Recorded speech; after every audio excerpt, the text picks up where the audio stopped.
I'm Kelsey Moser, and you're watching Thorin's YouTube channel, where no sandbagging goes unscrutinized.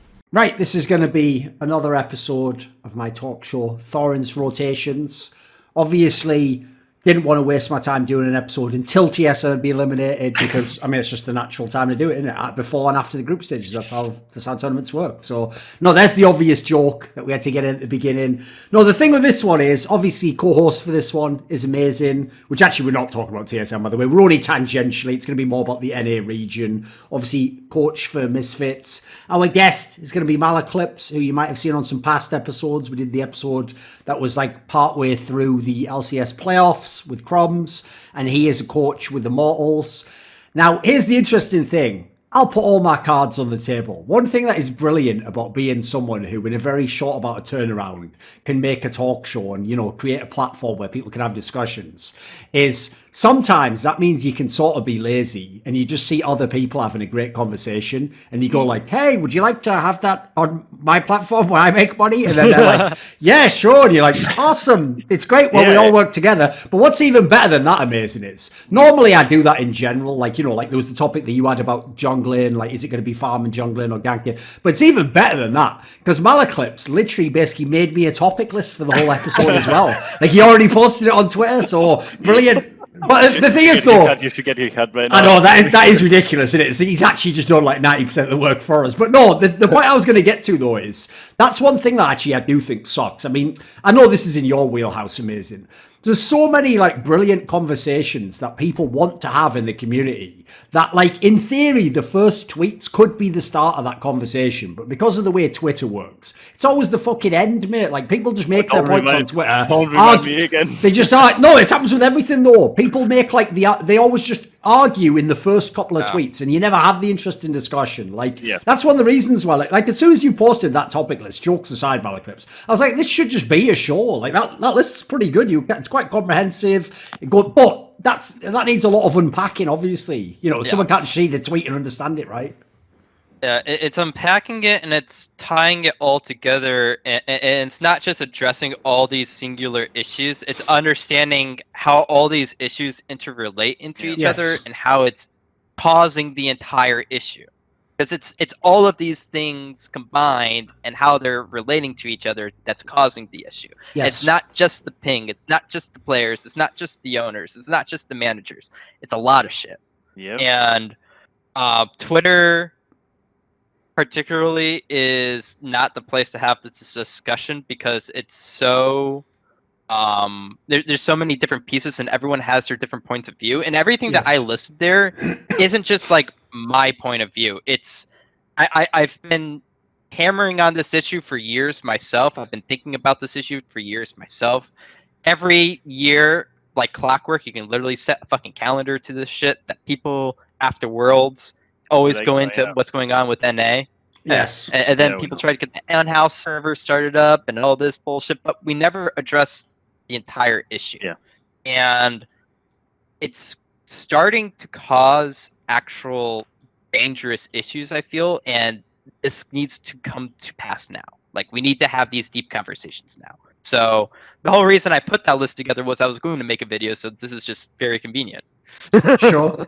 Well, no, the thing is as well, like, normally, as you say, I think a great point you just made there is that we're not claiming that anyone else, like, has no answers. The problem really is the opposite. It's like, as you say, everyone has some of the answers, but they just look at whatever the one they pick is. So, for example, if they play solo queue, it's obviously ping, isn't it? Or it's too many one tricks or something. Like, they pick one small part of it, and then they just make that their part. Like, the way people talk about these topics on Twitter reminds me of that famous like Greek philosophy quote where it's like, you know, wise men argue cases, fools decide them. Like, the problem is, if you think you know what the problem is and you think the problem is this one thing and it's really simple, yeah, you're going to have a simple answer because you made the problem too simple. Like, there's no nuance there. And the reason I picked, actually, that I wanted Amazing to do this episode with us is because he's one of the few people who not only has played in North America and in Europe, in fact, he's even done it in NA twice. So it's not like he's only got knowledge from 2014. But I know as well, Amazing, you're also one of the people where maybe because you spent time as a player at LCS, you have a similar mentality that it sounds like Malaclpse does, and I definitely do, which is that this can't all be blamed on the players. Like, it's not lit. Like, listen, Doublelift has failed to get out of tons of group stages. That isn't why all the other people failed. Well, that's not why there's not another brilliant player as good as Doublelift to, you know, like, that's like sort of getting lost in the woods, in the weeds, in my opinion, if you get into that level. You got to start off pretty high picture.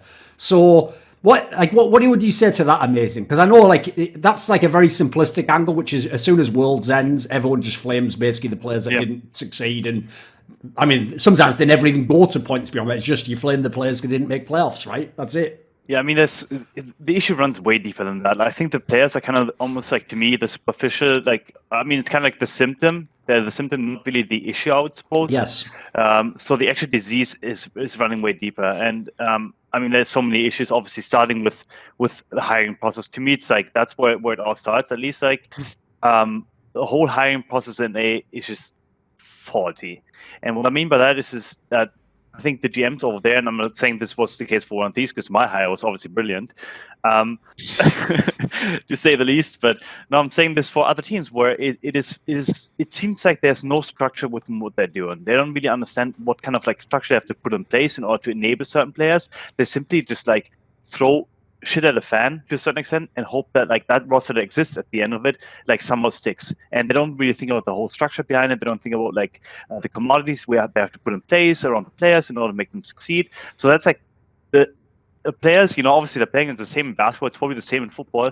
Is basically if the organization behind it is completely run down, they don't work well, you're going to have a bad result. So the players themselves, their performance can sometimes elevate the organization, but it will rarely like drop like go below the organization's ability to actually make proper or have proper structures in place for the players. I'm definitely on board with this, Malaclpse. Like, I also think like the first place we should start before we ever get to any player with any name performing in a game is who picked that player to be in that situation. Because think about it, right? The area where people really get lost with this is where they do just only focus on specific players. So, for example, when it was the year 2 years ago when Cloud9 made semis at Worlds, supposedly that made it fine that NA was in the situation that it's like, really, that result doesn't. Like, if you look at the Worlds, you're only talking about the top teams that qualified for Worlds. So if anything, they're just the most extreme version of if you're good or if you're bad. Like, really, where it should start with is how did we end up with these LCS teams, with these players, in this structure, this system? Like, where do you start, Malaclpse? Because obviously you're coming from the team backside. Put it this way, do you go as extreme, for example, as LS? Where I know LS, I mean, he already has like pretty strong opinions that, for example, you know, like you should have to be like a pro level player to be a coach in certain roles. Like, obviously, he goes really far the other way. But one area I definitely do agree with him is I've known a lot of the people who are in these GM positions, and I'll just say it straight up. A lot of them just weren't competent. Like they couldn't have scouted players. They wouldn't know which player to get from an ERL. They wouldn't know the difference between this player and the, you know. So like I actually would expect those people to fail if I was being honest. So where do you start in that regard? Like, for example, how do we find people who are good coaches and GMs? Let me unpackage that further and let's like move back on the timeline and how we got to where we are now. Yeah, which is that when LCS started in 2013, 2014, as these orgs first started coming up, as the first GMs really started getting involved, which a lot of them are still around, was there any sense of permanency in all this? Because you never knew how long it was going to last, right? You might be 2 years, might be done in 5 years as a game. Exactly, yeah. Yep. So, first off, we have a lot of people left over who were probably just in the right position, like at the right place at the right time. Yeah, of course, yeah. Who got the roles that they were in. That in itself is a big issue. I think a lot of them do tie up with coaches who have been around for a long time, who have questionable methods, I think.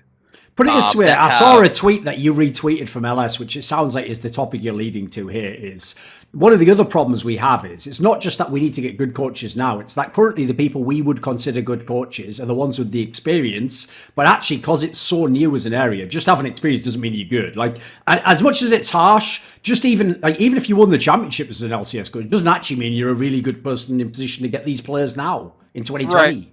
Right. And this is also where I want to say that a lot of coaches are still learning what to do. Yeah, Of course. Where Yeah.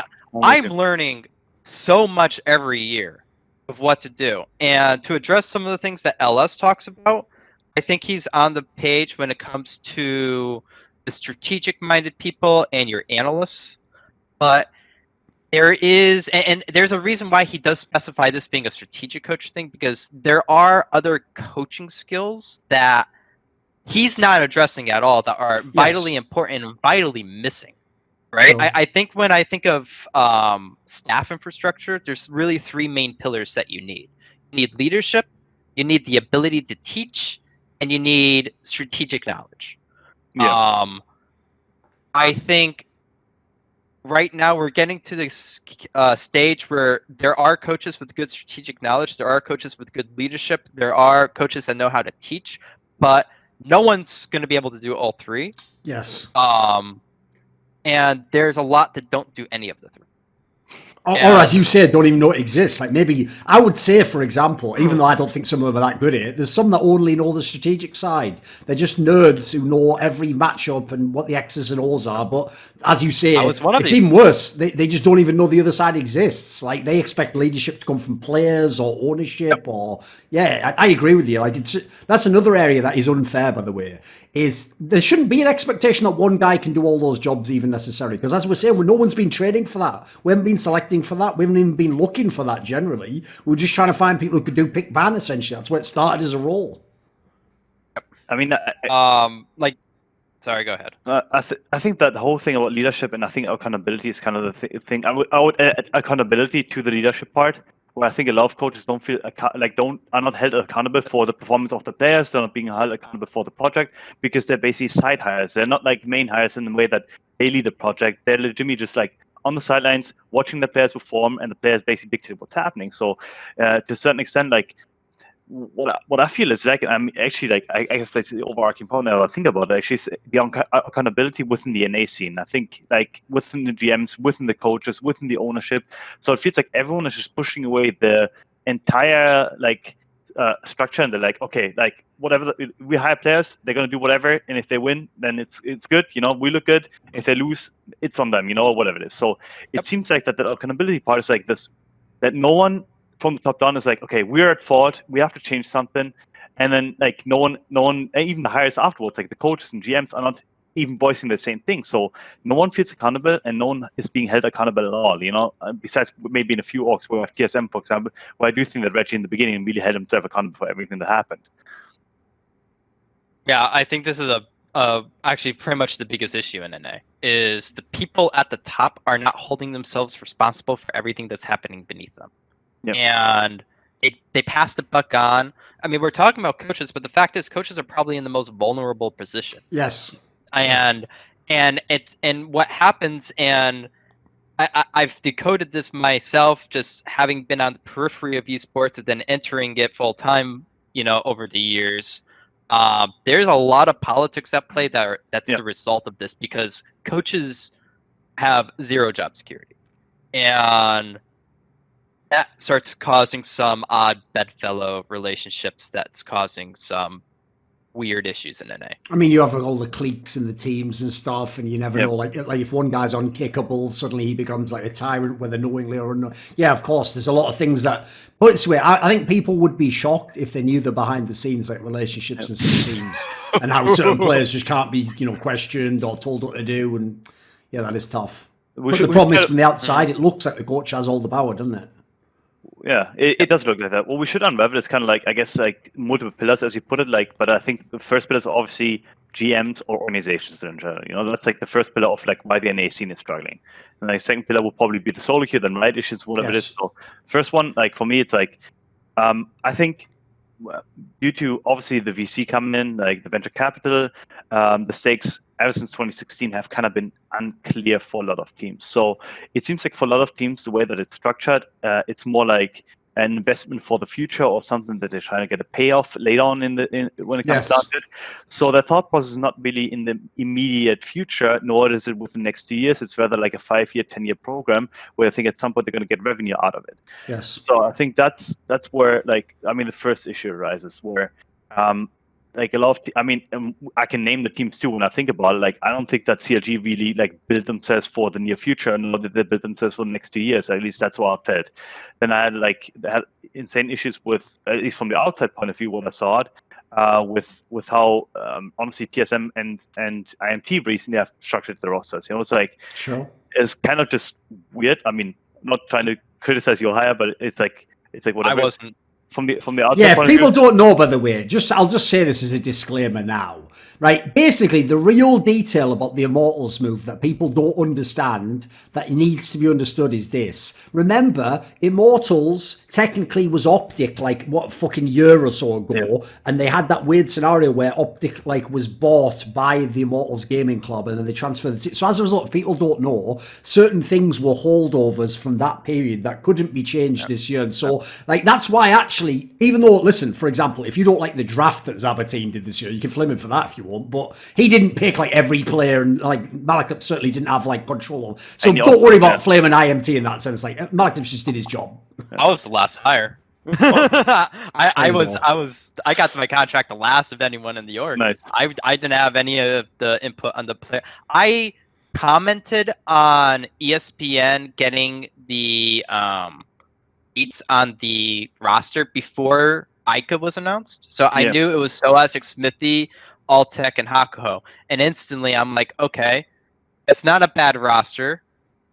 You just need to have like some serious firepower and a rookie in the mid lane. And then comes in Ica, who I'm going to defend right now. He got so unfairly targeted, and I knew that instantly the moment he was signed, because when you have the gravitas of being next to Smithy and Soaz, and you're spending a import slot on an EU mid laner, you have to be faker, like, basically. Yeah, he was set up to fail. He was going to be the target, like, immediately. And if you don't understand how that's the case, you're just fucking stupid.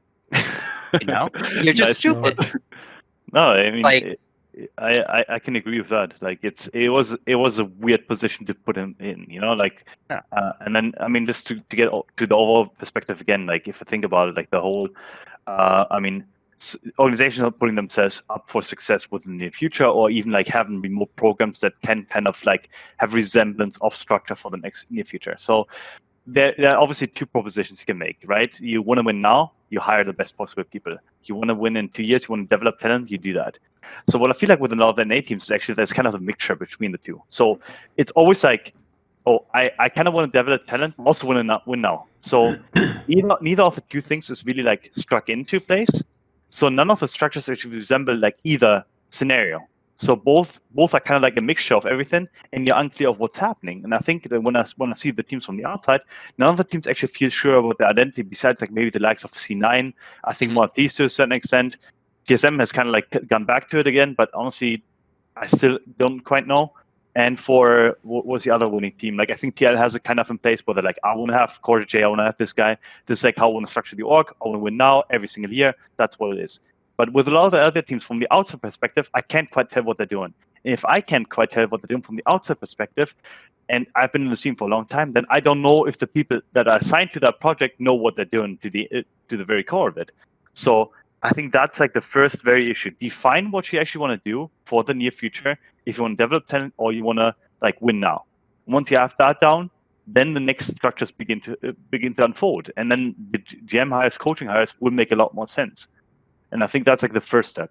What do you think? What do you guys think? Well, put it this way, I could rephrase that. Basically, if you look at the moment at what teams or organizations are incentivized to do, if you want to make it simple, all you want to make it is like, right, well, if you win, you get the most fans and the most success, so just try to win. Like, in the theory, you want to make it simple, right? But what Amazing is kind of pointing out here, which he's right about, is with the current landscape of where esports is at financially and economically, some teams will just be thinking, I'll publicly say I'm trying to win LCS, but really I just want to be in LCS in 5 years. And then if it's worth billions in 5 years, then I'll worry about, trying to win the league and be the best and pay the most salary. So in the meantime, maybe I do pick up this veteran player who probably is never going to get any better. And I do get this, I'll get one young rookie, but I won't put any effort in. You just kind of you put a budget roster together and you just occupy the spot. And then you hope you know, the players overperform and you make playoffs, but if not, it's not the end of the world as long as I can't get relegated, so I just have to keep my foot in the door, as we say. There's some orgs that, you know, we're being cynical, but I would speculate some of them are doing that, and that is a problem, because if everyone's supposed to be trying to compete to win, we have a very different scene and very different competition level than if some people are just fucking around, some people are just trying to get fans, some people are trying to win now and spend all the money. Like, that's such a weird landscape to be in. Yeah. I mean, what do you think, Mal? Yeah, you can go. Two things. So, how amazing this thing! I agree, but I would go further that teams need to address the foundational issues in the region before they even try to strive for success. Because I think all the those two designs you suggested are very top-heavy designs still. Yeah. You're starting at the top of everything when everything underneath NA doesn't even exist. So this is it falls over, you know, and that's what's going to continuously happen. The second thing I pose, and I think this is actually a really, really driving issue in esports right now, and I think League of Legends is exemplifying that, especially in the West, especially when you compare Western motivations versus Eastern motivations. Yeah, I know what you mean. What is the purpose of esports and what takes precedence? Because obviously we are entertainment. Obviously, we're a competition, but what takes precedence? What is more important to us, and what is our goal? Are we here is the entertainment more important, or is the competition?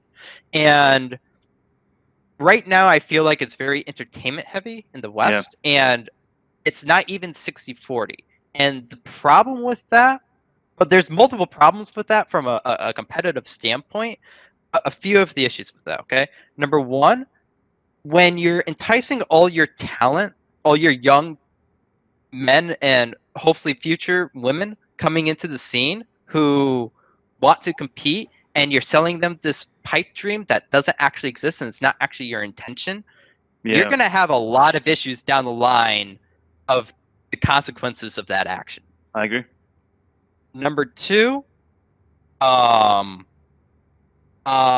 competitive versus entertainment, if we are still siding on the entertainment, but we want to be like 60-40, what are the safeguards from preventing us from going full tilt towards entertainment? Because we're at a point where it's just like, why not just go and if you want to be full entertainment, then make that the case. Go full Fortnite.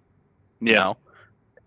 And the lack of incentive is I guess one of the issues coming in, like the lack of incentive to actually become a competitive team, or to actually have the West be driven in a competitive manner, because quite frankly the viewing numbers don't quite not necessarily match up, depending on the situation you put yourself in. For example, if you're Fnatic, right, you spend $1 million or millions of dollars on your team, right?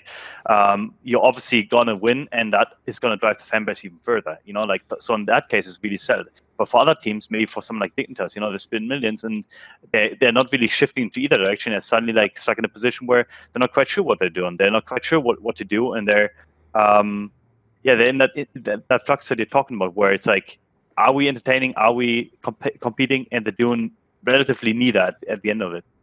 Yes, yeah. And I just had a point and it's losing me right now. Come back. Sorry. What about I mean, put it this way. I kind of see your point there, Malaclpse. Basically, I think the premise you're doing there is, like, to be fair to the orgs, similar scenario. Like, I can't just say to an org, you idiot, why don't you just develop all this young talent, if there isn't any. If there's none available, and they would literally have to go into like the fucking crowd and just pick a random person out. Essentially, what you're tying this to is, we also need to look from the other end of the spectrum at like the grassroots. And if we fix some of those issues, if there's like 15 tacticals coming out every year, people are going to want to jump on that. As we've seen, by the way, I would say LEC has proven that with ERLs. Now that people have seen that talent is legit and it's coming through, you don't even have to convince teams. It's the other way around. Now they won't consider the veteran who's borderline, because why would you when there's 10 guys who couldn't be the next great player?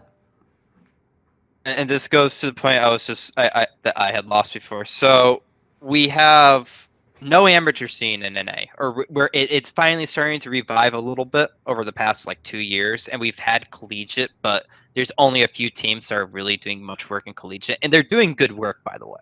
They're doing the foundational efforts of creating players that can be competitors. And that is an entire subject to talk about, where we're taking young kids that have never been competitors before, who are using video games as a coping mechanism. Let's not lie, Yeah. most of us have in our lives. Of course. And then you're expecting them to go become competitors in front of 100,000 people? No, Do you understand what you're asking of people? Yeah, it's a bit insane. We don't have the infrastructure to be competitors, and that's where we need to start. You know, we're talking about making plans for the next 2 or 3 years. We need to be thinking about probably. 5-10 years ahead, Yeah. because the entire infrastructure in NA doesn't support us to be basically doesn't really support the pro scene long term. That's the issue. Yeah. And when LCS started, what happened was, if you remember what season 2 was like, there was tons of tournaments for people to play in. But the moment LCS came out, Riot nixed all that. Yeah. They prevented these tournaments from happening. So there was no grassroots scene. The ERLs, that's entirely grassroots. That wasn't prompted by Riot. That was not prompted by Riot. Yeah, which and they just took it. Yeah. It was just there. Yeah. Yeah. Yeah. You know, and that destruction of our grassroots scene prevented chances for amateur talent to see, like, oh, hey, this is something I can strive for. I can go into amateur, then there's a gateway for me to go to pro. No, so what happens? They all became fucking streamers and one-tricks. Here's the funny thing, mate. With 100 to 200 viewers. I've got an analogy. I don't know how much you guys watch CSGO, but if you know it even vaguely, this will be a very interesting analog, actually. Because basically in Counter-Strike, we finally got to the point in Counter-Strike where it's kind of like League of Legends and how you get recruited in LCS. So in LCS, realistically, you just have to either get lucky and someone pays attention that you're an academy, or you're just super high on solo queue and someone picks you up in that sense, assuming if you're a native NA player, right? There was no equivalent to that in Counter-Strike because we were the other way around. We had what Malaclpse wants here, grassroots scene. So what happened in Counter-Strike, again, a big third-party open circuit, was the way you get into a top 10 team is you play in a top 20 team and you play them at tournaments and you show that you're good and you get recruited. But in the last couple of years, Faceit, a European company, made like a third-party, think of it as like a pickup game service, like a matchmaking service.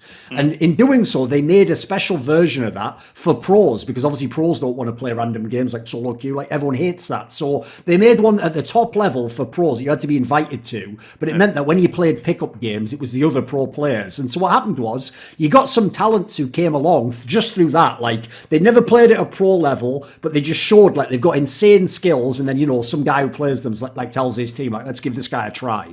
Now, guess what we found? They're super hit and miss. Every now and then, if you pick up a player like that from nothing straight to the pro scene, a couple of them make it and become good pros, and they really kind of like skip the line, as it were. A bunch of them, though, like you're describing, you throw them into a real game with real pros, they've never played, they just fall apart. And it's not that they wouldn't make it, but they might be like, they might need to like go back. And actually, you might have done damage to those guys. They might now need like a year to almost like deprogram themselves from how bad the experience was and like learn that, like, you know, they can trust their teammates, like they're going to give it a chance. So if anything in CS, I think I've actually seen why this approach doesn't work. Like it's too sink or swim. It's like that shit of like, you know, the famous thing about how like they say like the baby bird, like the mother has to like kick it out the nest and then either like dies or can fly. Like that's the level that we're expecting in LCS. Whereas like what we're trying to talk about here is, imagine if it was like how it traditionally was in Counter-Strike, like you went up tiers. And even when you're playing at the equivalent of like 2 levels below LCS, you're still playing with coaches and proper scrims, and you're learning about stage environments and how, like,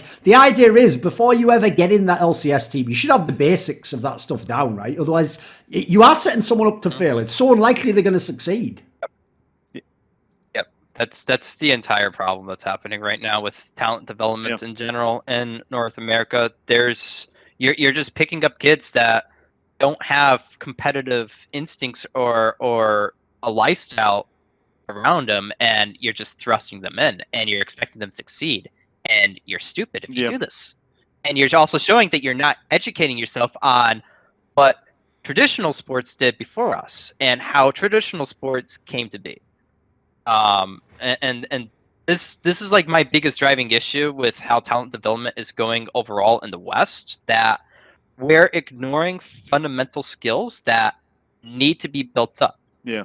And it's not just the strategic stuff. It's showing it's simple, like Life You know, skills, just it's everything. Yes. Yeah, it's everything. It's yeah, it's life it skills. starts very, very simple, and I guess in terms of that, like that's actually the whole issue around the grassroots scene that we don't quite like promote in the, or at least like in NA. I think in the EU it's a bit more promoted. Is that like, I mean, when we compare, like, there's no equivalent to the varsity scene in NA, like for League of Legends players. Like it has started now, like with some cultures picking it up. But even for basketball and stuff like that, like it starts even earlier. It starts in high school, it starts in preschool, whatever. So, and I suppose for esports, it would kind of be good to have like more high school programs to begin with, and kind of have that competitive mindset. Establish a couple more leagues, have it be more of a thing to actually group up and play with one another, and don't have it be a secret. And once that's in place, I think the ball gets rolling. You have like something like colleges picking up more. So, like, I mean, even my dream is to at some point lead a college program in League of Legends on esports, because I think it's like one of the most rewarding things you can do, because you're gonna educate people like about a life they can lead if they do the right things. And I think that's like, I guess, the essence of it. And then we're bypassing all of that, and we're ignoring how deeply ingrained those social issues are actually amongst gamers. Let's be real here, as you put it, that we're somewhat nerds, we don't quite understand life, and we're ignoring a lot of the issues by simply playing games. And I think that education has to be there. And once we have that, then the academy teams actually make sense. Then this whole, like, bringing people up to those leagues makes sense, because then you have this, like, the stepping stone is not like, the margin is not this big. The margin is maybe like this big, as you have it from, let's say, from college program to being an NBA rookie. You have, like, the stepping stone is still huge, because you get to adjust the game into the pace of the game, but you don't have to adjust to the life that badly anymore, because you've already lived somewhere else. You've already been under a strict coach, because the college coach is usually hammering everything in instead of being soft and like, you know, patting you on the back every single time, because they have to do that. They have to bring you up to par. So that education part is already being done beforehand. And for you, that has started, like, even when I started out, if I didn't have the teammates that I had at the time that I was with in Acer, like, I would have quit after my first tournament, because I won 0-5 and 0-6, I think, the first 2 games. And I was like in front of 1,000 people. And I don't know, I had my Kobe airball moment really, really early, gladly, you know, and I had like teammates that actually supported me.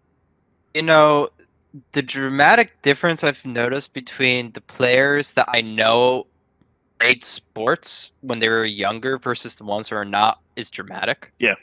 It's huge. It's fucking huge. You can feel it. And one thing to speak with, yeah, you can feel it. And one thing with EU as well that I'm partly aware of, at least some countries, I know they basically mandate group sports, don't they?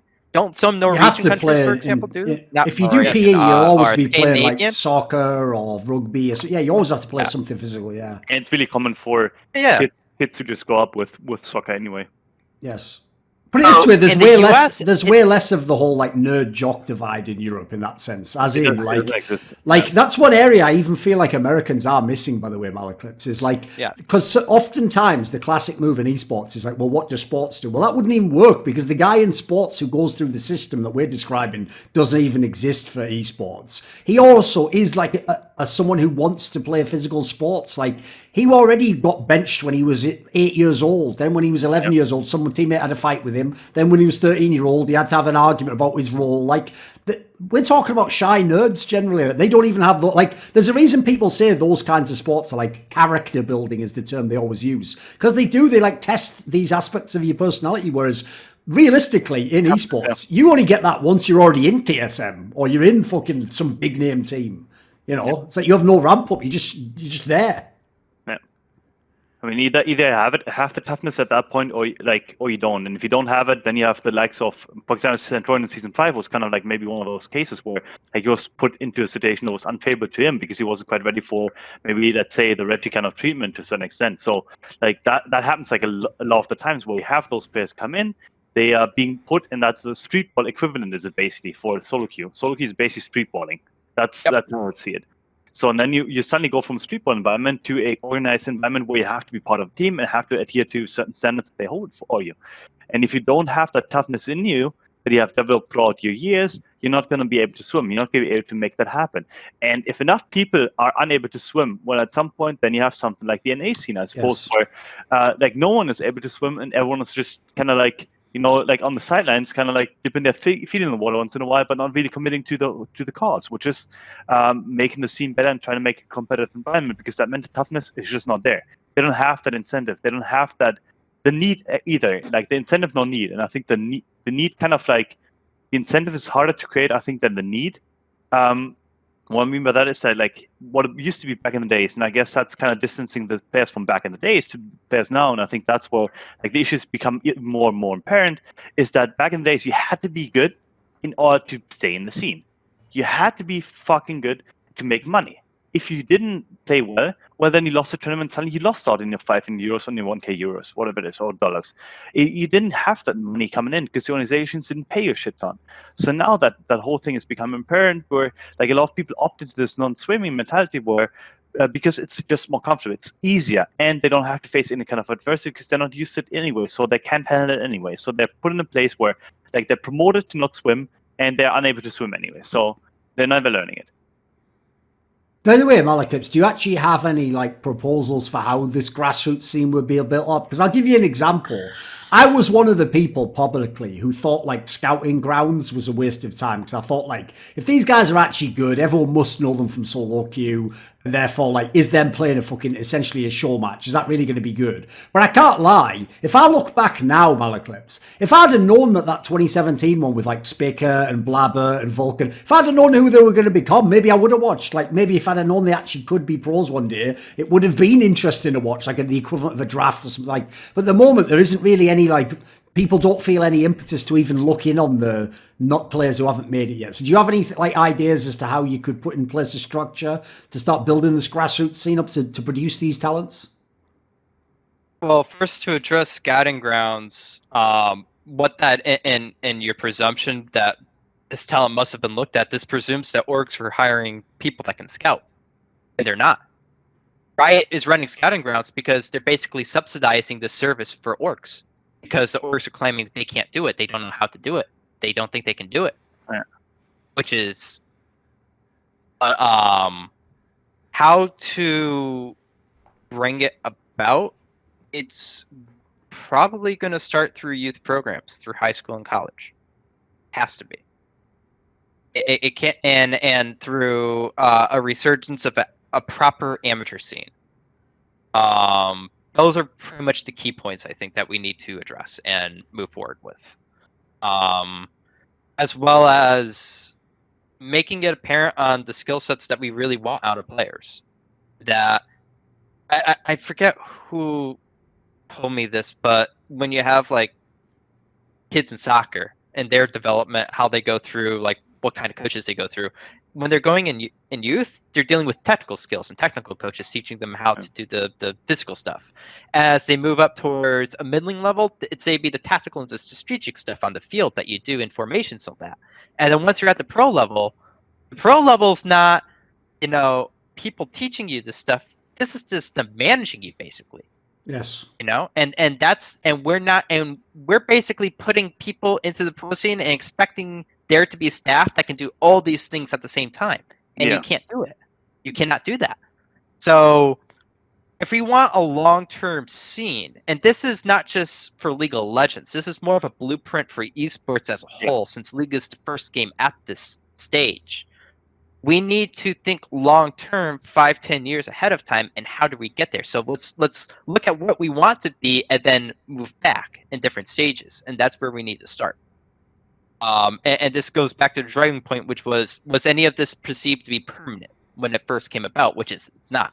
So people are just trying to fix something that was never built to be sustained to begin with. And I'll give you another angle on that. Like I'll play devil's advocate for a second for the orgs, because one of the reasons why the orgs themselves have gotten themselves in a really tough position is I actually know most of the orgs in Western League of Legends, and I can tell you a lot of the really successful ones, basically the owner of the entire org is just playing general manager himself, whether he has someone else in that role. And by the way, it's not even like he's claiming like Jack Etienne doesn't claim he has like the best eye test in the world. He's just doing what is his due diligence for what that role used to be, as in like might literally ask someone like me in an off-season, what do you think of this player? Or was there anyone good I should look at? And then what happens is he collects a bunch of opinions like that. He looks at, makes a little short list of names he's going to target. And then he sees who he can get relative to, is the deal worth it? Is it not? So that's not terrible. Like it'll get you like some decent results. But in that kind of setting, like the real problem is this, if we'd have known, like this tone of this conversation we were going in now, if we'd have known at the beginning of LCS, first of all, it's going to be here in 10 years, but even more, the money's going to be way more. It's going to be like, you would have just at the beginning started to put in place the staff you need now. But the problem is they're scrambling after the fact. So I can tell you from working in Counter-Strike recently and trying to get a lot of these teams to like upgrade to better players. The real problem isn't that the players aren't there or the money isn't there. It's that they don't have like general managers who are what role would be in sports. Like the general manager in a sports team is nearly always a lifer who has been in that game as a pro or executive scout his whole life. That's why his eye test is unbelievable. And he can literally say, this star player, this like draft pick, I'm literally gonna put my career on this. Like I'll get fired if I fail. Because the idea is like he is an expert at that. Whereas as you're saying here, Malaclpse, like there are so few people even with like the skills to do the scouting. Like at the moment they have to. I know the dark side of this is when people literally do just see who's popular on Reddit and recruit them. But that's actually in some ways just the extreme version of what they're all doing. Like I don't mean to sound harsh to people, but even the best orgs are sort of doing some, like for example, there are sometimes they might even sign the right player, but for the wrong reasons. You know, like they'll get some legendary player, but they just don't know his style of play. I would even say, by the way, like Corby to TSM was that to me. It's like you didn't know who you recruited. You thought it was a different guy. He was a good player, but not the player you wanted. Apparently, you know. What do you think on this topic? Because a lot of the GMs and teams basically are like. It's more the general part of the equation, as in like they work in all of esports, or they come from another game even, or they're just a staff member. Like they're not like a true general manager who's like, here's my vision, and you know, in 2 years I want the jungle position. Like they're not doing that shit. This goes to like a progressing esports as a scene and giving people room to develop and move up in the scene. There's a lot of coaches right now that need to move into general manager positions that I do think have the ability to be good general managers, because I'm not touting my name, for instance, but I'm just going to put myself out there, right? I have proven to be able to scout. I'm a proven analyst. I'm a proven theory crafter. I'm a proven coach. So I have the litmus test to be able to look at players and look at the skill sets that are necessary to develop good players at this point. Also from learning from all the mistakes and all the fuck-ups I've made already, I have a good idea of what a general manager needs to do. And I can name 10 coaches right now across the West that I think should move up to general manager positions. And then you have players who are approaching retirement. Maurice is, you know, in that position, who need to be given that transitionary role towards coaching. And this is the next step. This is the next era that we need to move into. We have coaches that need to move to GMs. We have players that need to move to coaches. Yeah. No, I mean, it is a way. I think the hiring process for GMs is kind of weird. And as you put it, like that owners kind of play like GMs to a certain extent is actually true. I think some GMs that are not necessarily league, like didn't come out of the league scene and have been hired externally, are actually doing a decent job, like for the position that we're being put in. But I do think that it makes more sense to have someone endemic to the scene to actually really partake in that general manager position, because in the end it will drive the scene forward, because you will have a more qualitative argument for the players that you're hiring and the coaches that you're hiring, because you have more knowledge. So I think the GM position in league, I mean, it should be trusted more upon the people that are within the scene, and should be less trusted to the people that can kind of have this business acumen, if that makes sense. Because it is, I think League is not that complicated. You only have to look at the budget. You have to be like, okay, we have, let's say we have 1.2 million this year. Okay, so how I'm going to spend it? I'm going to try for these players, offer them this much. You know, it's not rocket science. It's not like you have to have so many moving pieces. For example, in the NBA, you have to think about the draft picks. You have to think about the player development, about like you have to think about like who I'm gonna, how I'm gonna hire, which hire I'm gonna have in terms of the assistant, like bottom assistant coaches, in order to develop one of those players. You know, like just have them specifically be for that person. That rarely happens. Like that infrastructure is not that deep. It's legitimately like you want to have a good coach, you want to have a good assistant coach, potentially a good analyst, and a good team manager.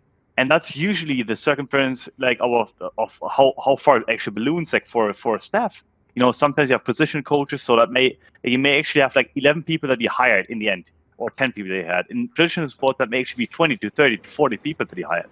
So it goes way deeper. So the qualifications have to be a bit more deeper in that, and even those people are usually endemic to the scene. So I do think, as you're saying, like it would make more sense to move more coaches and more players up to those GM positions and have them partake in that decision making. Because again, it can't be, and I don't believe it to be that hard to just have a budget and run it properly. It can't be that hard. It's not. It's really not. I know about some of the business stuff that GMs get tied into, and I just question sometimes, why do they need to be involved in that? Yeah, Why? no decision making, and they're just listening in the end. They're just listening. They're Exactly. partaking. They're just listening. They're partaking in these meetings, but they're not like your GMs should be actively involved with the team day in and day out. They should be in the trenches. They need to be. They should be the end all be all too, because I mean we've seen this in Last Dance too to a certain extent. Like obviously Jerry Reinsdorf kind of like reflected with Jerry Krause, but it's not like I mean if Jerry Krause said something, it was going to happen. I think in league, like the owners, like despite the fact that they actually they shouldn't partake as much, they somehow do. And the GM should actually be running that specific like part of the scene, and they should be running that league department. Like, but then you have like another CEO or a CGO above them, like Chief Gaming Officer. We like to have it. Then we have like we have someone that runs the loyalty department. Then we have a CGO. Then we have a CEO. Then we have an owner. And despite that, like despite having like 3-4 hires in between, you're still having the decision making be from the top down, like from the very top, like individually. And I think that so the GM position has to be valued high in order for the process to be easier, I would suppose.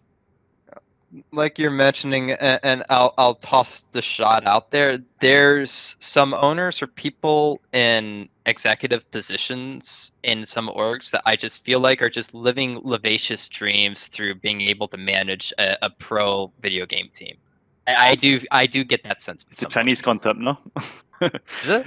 Yeah, in China, it's apparently pretty popular to just have like the son of a billionaire run the esports department. Oh yes, true. Oh yeah, that's true. Well, are they actually like living vivaciously through it, or are they actually trying to run it properly as the owner and letting the people do the proper stuff? In the beginning, it was definitely just. It was the plaything to start with. Yeah, maybe now it's legit. No, I think you're right though. By the way, that's. Like, listen, aside from the fact that it's true, this position to general manager wasn't developed and didn't tend to be endemic people that would be much better. The sense was from when some of the CEO guys I know of Malaclpse, it was like this. It's like, listen, it's my fucking org that I'm wasting all the millions on. I'll pick the players. Like that really was sort of the logic. Like they were like, you know, like even though that's kind of a mad theory, because what you should be thinking is, it's my org, I got the money, so that's why I hired this guy to pick the players. Like, all we need is just that one step on the line. It's the same logic. You just put a guy in the middle, because basically, like, the best example ever, this is why it's perfect that we're doing this show now, is TSM, because they've just done it again, guys. Like, their team came into playoffs in rough shape. Reggie did whatever fucking magic he does behind the scenes. They won domestically and then just failed mega bad internationally, this is why this whole massive topic is so difficult to discuss, because within me criticizing TSM at Worlds, I can't 100% criticize Reginald's approach domestically because it did win in the championship. Yeah, it did work. So the point is, it's not, there's no like perfect black and white, like this is right, this is wrong, but it's like, I'm sure even Reginald... Tendencies. Yeah, I know from even interviewing him in the past, I know he does know that can't be the long-term solution. The long-term solution can't be, when things go wrong, to just sort of step in, short-circuit what your current coaches are doing and say like, right, fuck it, but then think that winning LCS is enough. So he knows it isn't, but he's gotten stuck in the same cycle again, and he's done it a bunch of times. So like, if that's a good example of someone who obviously like knows the game to some degree, it also shows the limitations of doing that approach. So like, eventually, it's going to have to be that you have a real GM, and he gets fired if you fail after a few years, but gets the power to do it, and that way you can justify. Gets power to do it for 2 to 3 years. Like, have it be the longer term process. That's also another issue, that like that whole thing of like, I mean, they don't, like, no one thinks about like hiring a GM for 2-3 years and just be trusting him. Like, this happens rarely, and if it does happen, it's more or less that he's on a short leash, and that shouldn't that cannot be. Like, I don't know why the owner still, and I think in league it's actually like a real issue. I mean, I would be lying if I said it wasn't, that the owners take so much pride in trying to run the organization like on a really basic level, because like, there's so many other things right now that so many organizations have to be careful. They have to think about it's like there's so many departments below. That's like it's obviously social media department at this point. Then you have the legal department. Then you have like HR department. There's so many departments that they're running across, and then all the games in between. So for some reason, they still try to focus on like one specific game and try to run it completely for no reason, but maybe potentially their own ego or their own inability to actually trust someone else. It's probably also like trust issues that they're like, okay, it's my money. I don't want to have anyone else like burn it for me, like so. But and the whole thing, and then again, is like the issue that I don't understand. It's like the VC capital that is behind those organizations, and every single organization has it at this point. Maybe besides Schalke, I think because Schalke is sponsored by basically their mother org. Like that in itself should actually absolve them of the responsibility to have to run it like for themselves. They can actually trust other people to burn the money that someone else is paying them. They don't have, it's not their own money anymore. It's like they have a very own stake in the organization, but they know if it's run okay, if it's decent, and it stays in the LEC, LCS, and they don't run 10th place 5 times in a row, they're gonna be fine. The investment is fine. That's I guess the essence of what I don't understand. Jesus Christ, just trust the people. It's not your money anymore. Give it over. I can talk about this from an outside perspective, from outside of esports, because before esports, I worked in the restaurant industry. So, and I've dealt with in the restaurant industry. So, there's 2 things to talk about with that. One, you have people in the front of the house and the back of the house. You have the people that run the kitchen. You have the people that run the rest of the business, the front-facing business. And a lot of restaurants, what happens is you have very distinct styles of one that is owned by the back of the house and one that's owned by people that run the front of the house. And what happens so often is you have the people who own a business that are running the front of the house go and try to fuck with the shit in the back of the house. And you have a lot of the chefs that go and try to do stuff with the menus and all that in the front of the house, and they don't know what they're doing. It's violating your own hierarchy because you just don't have the skill set and the knowledge and the trust in someone to do that. And this comes down to creating and facilitating partnerships with the people that you're entrusting to run these things. And like you said, that's part of that is actually having these people on for 2 or 3 years that they're not thinking at the back of their mind because they know how their contract is written. I can be cut at any minute. Because that's the case, by the way. I could be told right now, like I could get a text right now and be told, hey, in 2 weeks you're off contract. I could be told that. Yeah, everyone is like that, by the way. Yeah. And for a lot of staff, it's usually yearly contracts. There's probably only a very few coaches that get 2 or 3 year deals, and there's very few coaches that those deals are guaranteed and that they're not able to be cut in 2 weeks. So there's a job security issue, and so people are going to appease the people above them. Yeah. By the way, I'll give you even to tie that point in case someone isn't following like the implication. One of the reasons why not trusting people in a long term. So when we say long term, we need at least a few years, like more than 1 year, more than 1 or 2 splits. If you only have that guy on contract for say 2 splits, a year of League of Legends a season, the problem is, think about it. What are you again? Ask yourself, what are you trying to do here? What you're telling him is, I just want to succeed this year. Your job is the results. So, well, if you give that guy, his job is to just where I finish in the playoffs in summer, most likely, what you're telling him is, by the way, if you have a chance to recruit, say, Kikis as your jungler, you should probably do that rather than like gamble on Wiggly or something. Now, it doesn't matter that Wiggly has the potential to maybe be the future of your org, and maybe he gets a couple of years under his belt and he's amazing, he's the best jungler. You're going to say, fuck it. Even though he might have better upside, which in theory I should want if I actually had a long-term goal here, I'll just take Kikis because he's a proven quantity and he'll do what I need. So I'll just do that. Like, you can see how these initial considerations will actually not incentivize the behavior we're wanting, because we're wanting the talent to be developed. We're wanting people to put together the best teams they can now and for the long term. Correct. Yeah, there's conflicts between short-term decision-making and long-term decision-making, and this needs to be reconciled. Yeah, no, indeed. I think there's something to that.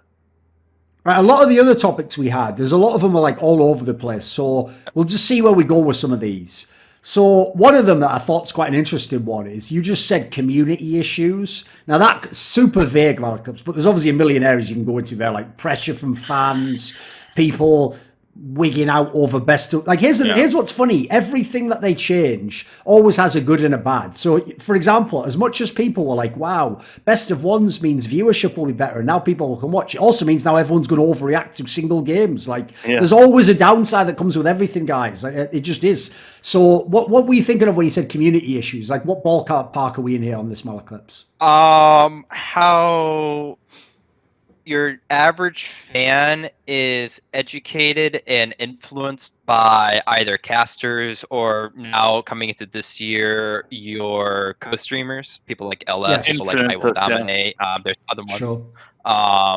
So they're getting influenced of how they see the game, and which it's good that there's now co-streams, because I Will Dominate and LS are providing alternative takes on everything, and it's becoming apparent because you see it starting to clash. It's sort of, if you notice, put it this way, I don't think it's a coincidence this year that like LCS and LEC casters seem to get a lot more criticism when they had like bad takes. I think that comes from the legit people basically calling them out. Like, I don't think fans on their own would have figured those out as much. Like that influence has been noticed, I think.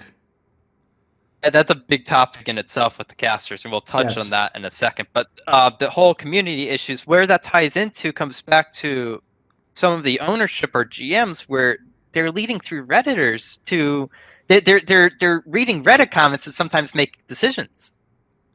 So if the community is being influenced by that, and the community is giving information then that is being used by people to make decisions, if they're being poorly influenced and the people making decisions are just tossing all that shit out there, it's a spiral, like a negative feed spiral that's just going to get worse and worse and worse and worse. And this is also a big issue, because I can't put out a rookie player and then he's going to get absolutely fucking destroyed by the cast in the community. Yeah. Or another thing is players getting typecasted. I had a spat earlier this split where you had Huni playing Karma, and you had people criticizing this as like, oh, this player should never be playing this kind of champion, even though, by the way, back when like the Frostmancy thing was that season 8? I know. I think that makes sense. Yeah. Huni was the person that brought that, by the way. Huni's always been a Karma player, so what the fuck are these people talking about? Just shut up. You don't know what you're speaking of. You want to typecast him and say he can't play like that. This isn't how he's supposed to play. So and I've been at fault of this in the past myself. Oh, everyone. Don't get me wrong. Sure. Everyone has been, and this is me reflecting on that and being like, wait, this isn't good for player development. We can't be doing this, because now players that try to get out of their comfort space, they don't want to. They're going to resist really heavily because they know they're going to get flamed, and they know that flame is going to influence decisions on their future spots. What I would say, I think I would relate this to is simply that, like, I think because the infrastructure or like the structures of the organization is so like weak, I would suppose it can always be turned over.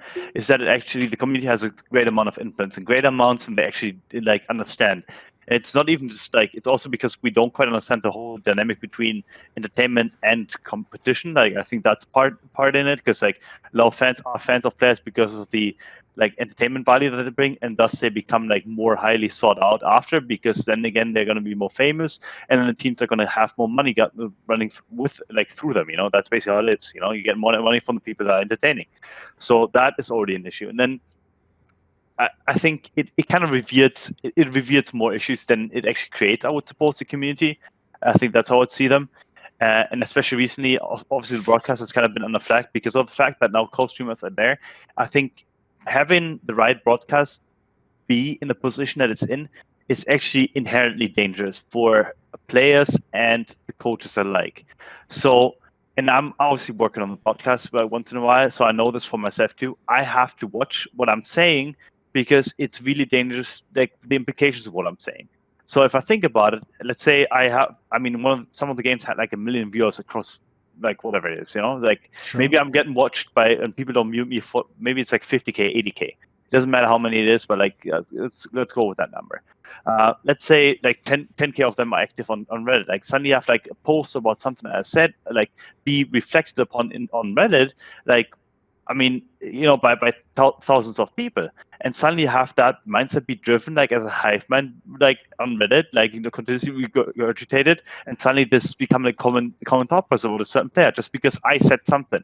I'm not saying that I'm that important, but certain people definitely are within the scene. Like, I mean, I do think that at this point I would dominate. Like, I think people on the right broadcast, I think as you put it, like people on the right broadcast, all of these people, like they all have that kind of influence, they all have that kind of pull. So I can easily, people can easily determine someone's value for the next year, like at least partially, by simply making a bad or good statement about that person. So, and yeah, that it wouldn't be such an issue if like the whole structure above it, like with the team that like was slightly less, like weak, I would suppose. But it is just an inherent issue, and you can see this with a lot of like players that suddenly get like hype from the community suddenly because they've been mentioned by an influencer, whatever it is you want to put it. Yes. So, and it's so weird, and I mean it's obviously a bigger reflection of like the world we're living in now, obviously speaking, but it's really weird to see this coming from a perspective where in the beginning of like my career no one had social media. When I was starting out in 2012, all that was determining your value was how good you are and how good you were networking amongst the players potentially. Yes. But even that wasn't like necessarily that important because people swapped teams all the time. They were like, I don't want to play with you guys anymore, you're too bad, I'm gonna go with another team.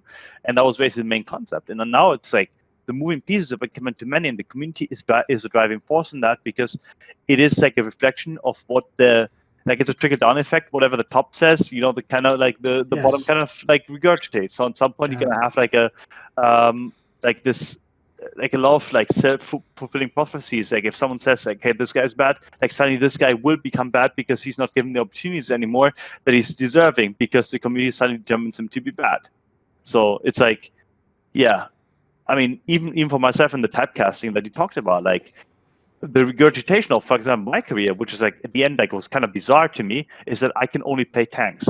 So when people actually watch scrims and which GMs were actually fair to me, like if they actually watch the scrims, especially in Schalke, they saw at the end I was playing Lee Sin and everything like that. I wasn't really meta, and I was still performing on it, but like suddenly that was kind of like the mindset. Oh, this guy can only play tanks. So if the meta changes, then it's gonna be bad. And then suddenly I had this mindset be coming in from 9 GMs in EU. Like the fuck? Like how is this even possible? And that was basically just because the broadcast keep mentioning, like not because of broadcast, but like I think overall it was kind of mentioned that I was in that position where we could only play tanks. But no, that was not the case. I was being put in the position because I put myself in it for my team. But like that mindset and that small thing is like something people don't understand, but that's like really deep in, but like that's just like a microcosm of what the actual like community issues actually are, which is basically like consistent regurgitation. No one actually thinks about what they're saying. Everyone just copies whatever the higher up is saying because then you can have someone to reflect towards, or have someone to make some memes. Yeah. Like, let me put it this way, right? Going off of like you talk about your career, let's talk about Xinged for 1 second, right? This is the second greatest player to come out of NA in its history. I don't think that's an argument. What's the first play that comes to mind for about Xinged? Probably some fail clip that he did this year, I'm guessing. I mean, for me, it's all like team player, like team player, like is no, the clip, the play. Oh, what play do you remember Xinged? Sejuani clip, right? Yeah. Oh, the one where he missed the classic season 5 one. Yes, yeah, because Monty made the thing on stream with it. Yeah. And last year, honestly, just a couple of fades when he wasn't efficient. Like that's coming to mind. Yeah. Yeah, but it's just like when you're one of the greatest players in this region, the first thing that comes to mind about their play is a missed Sejuani ult that doesn't even really matter, and that carries with them. And that's the first thing you think about that player. The first play you think about him. When you think about him, he's the second greatest player this region's developed. Yeah, that's what's been produced by the community and by the cast, and we're okay with that. And he won like, it's his legacy. The next split, no? Like he won an A some after.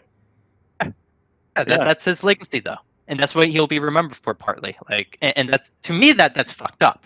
And that leads to one thing about players going through all this and seeing all this, and one major concern that I'm starting to see that I want to nip before it gets bad is this is developing mental health issues.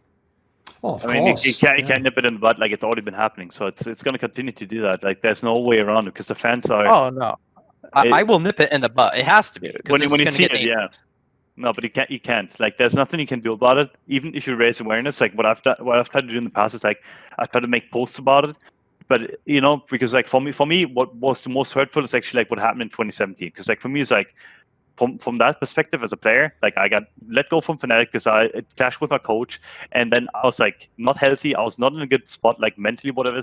And like I had a couple of meme plays when I was on MM when I just wanted to play. That's the only reason why I joined them. It's because I wanted to play League of Legends on a competitive stage because it's taken from me from Fnatic. Suddenly, like even though I was in abysmal mental health, had so many relationship issues, suddenly like I'm meet for plays that I do. And the same happened on one of these when I came off a fucking plane and like had like 26 hours of no sleep and had to play a CS the very day that I came off the plane. Like 1 hour after. So then I get meme for a Draven play where it like the game was lost. I don't think you can actually do anything about it. The only thing you can do is make sure that the players understand, hey, that this is something's going to happen and prepare them for it. I think that's the only way you can do it. What you can do about it. We need to do that, but I'm not going to not try to do something. No, you should it, right? definitely try to do something. Yeah, of course. Has to be done, and awareness is part of it. But if it means that I have to start being unreasonable with people because they don't want to listen to the harm they're causing, then I'll be unreasonable. I'm very happy being. Well, that is one area actually where, unlike a lot of the topics in this conversation, we directly can ourselves influence. Like obviously, even shows like this inform people's Reddit opinions and that. So the key thing there is that's one of those areas where I do agree. What you basically need, because think about it, like the problem is part of the solution, which is you basically need the same kinds of voices that were doing that. Like I can't make everyone on the LCS broadcast say the legit thing, but there are other people as influential who can actually counteract that to some degree. Now, listen, it's not going to be perfect. Like, for example, if I say something and it brainwashes my fans into just repeating it like they would repeat the same nonsense that someone said on stream, it's the same principle, but at least you can somewhat offset it. That's why if you notice, like, I meme on Twitter, but on shows, I always go out of my way to try and give people like their due. Like, for example, I might meme like the Bjergsen versus Jensen thing, but it definitely isn't like Bjergsen's fault that you never go out with all these groups. Like maybe one or two was his, but there's a lot more going on there. So you can't have like this simple narrative because it is actually damaging if you just let that exist as if it was real. Like you got to let people know the difference between a joke and real analysis. You're two different people anyway. Like whenever I talk to you, you're like reasonable. You actually. You have good takes, whatever it is, and then I see your Twitter. It's like, it's going into different. It's because the problem is, mate. You have to, when in Rome, it's like what Twitter is just people just posting shite. So it's like fuck it. There's no point me just going in there like, ladies and gentlemen, I appeal to give me your ears, Romans. It's like no, people just talking shit. So yeah, that's appropriate for that medium, believe it or not. No, you're actually right. It has to be. Yeah. No, it is the way it is. No, but yeah, we should. I mean, one has to continue to do that, and I think it would be good. I mean, at least to me, and I mean, I think it would be good if the right podcast was kind of like talking about it more so than not, because I do think it's a huge talking point. Where if it gets any kind of visibility from the very top down, then it's obviously different. And the right podcast is obviously the utmost and ultimate, like penultimate kind of source of like having that voice be heard, because it's sourced by Riot. And it's basically broadcasting all of the games. So I think that in itself would kind of be good that if that was the thing. By the way, like I'm not going to say this to like put pressure on players. They don't have any obligation to do this. But if they listen to this episode and they want to be part of helping, you can also do the same shit. As in, don't just do it because the guy's your friend and you like him. But let's say, for example, like I'll use the Ica one because it's an extreme one, because like obviously people did flame the fuck out of him, right? I personally don't think he was very good, but whatever. I agree that there's probably, I bet he probably had one game that was average that it was just too late and everyone was like, you shit anyway. Like I've no doubt that happened. But put it this way, say there's a player in that position and you're also a player who plays in LCS or LEC and you're a top player, you are Bjergsen or Jensen or if you watch it and you're like, well, that's fucked up, that's not real. You could be insanely influential, my dude. If you make a tweet like, actually in this game, like I know you might have had other bad games, but in this one, that wasn't his fault. His pick could never get online and, this got fucked up. If you just say that will be insanely influential. Like your fans, your words carry a lot of weight. Like I'm not saying you can fix the problem, but you can be part of the solution, put it that way. No. That's what happened with the Viper. It's like the moment that came out on broadcast, I went onto Twitter immediately. I'm not his coach. I've never talked to Viper before in person. Never. I think he's a good player. You know, I think he's a good talent, and he has some development issues. I think there's things that he needs to work on. I'm going to defend him because that was bullshit. And also about this the is why win rate, right? I'm. Was it about the win rate or what happened? Yeah. They put up a wrong stat. Yeah, I remember. Even a Okay, I stat that remember. Which don't they like even putting smart up. fudged like the number as well, which is even more criminal. But yeah. Yeah, they fudged a number of a stat that's already like it's. This leads to like our use of stats, which is like a really wonky topic because it requires people to actually understand statistics, and I might think about putting something out there later for people to actually understand. But there is such a thing as an unethical usage of statistics. Oh, of course. It's very easy to put out numbers and immediately you see how this number how it's framed, and you have an instant perception. Makes you draw a conclusion. Yeah, exactly. Yeah, exactly. Yes. So you put up, hey, this player has a bad win rate on everything besides Riven. You're just going to say he's a Riven one-trick, but that's not really the case. He's really good on a lot of champions. It has nothing to do with his inability. I'll give you the best example, Malaclpse, is that because when Froggen first came to LCS, he played all that time on those bad Echo Fox teams. Obviously, and this was when it was best of threes, obviously he was just losing the majority of games he played. Yeah. So it meant that, for example, because of the season that he came, his win rate on Victor is like insanely bad because he was just playing 1 billion games of Victor and losing them all. So if you took that and you were like, right, he can't under any circumstance play Victor, it's like, what are you on about? Like, it's fucking Froggen dude to say to mage in the mid lane, obviously. But I agree, like, if you just showed the win rate alone, the logic that a fan would take would be like, well, why are they showing me this if not to say he must be terrible on the champion, get him off it? Like, so you would actually draw completely the wrong conclusion if you were in the big band for that, you know?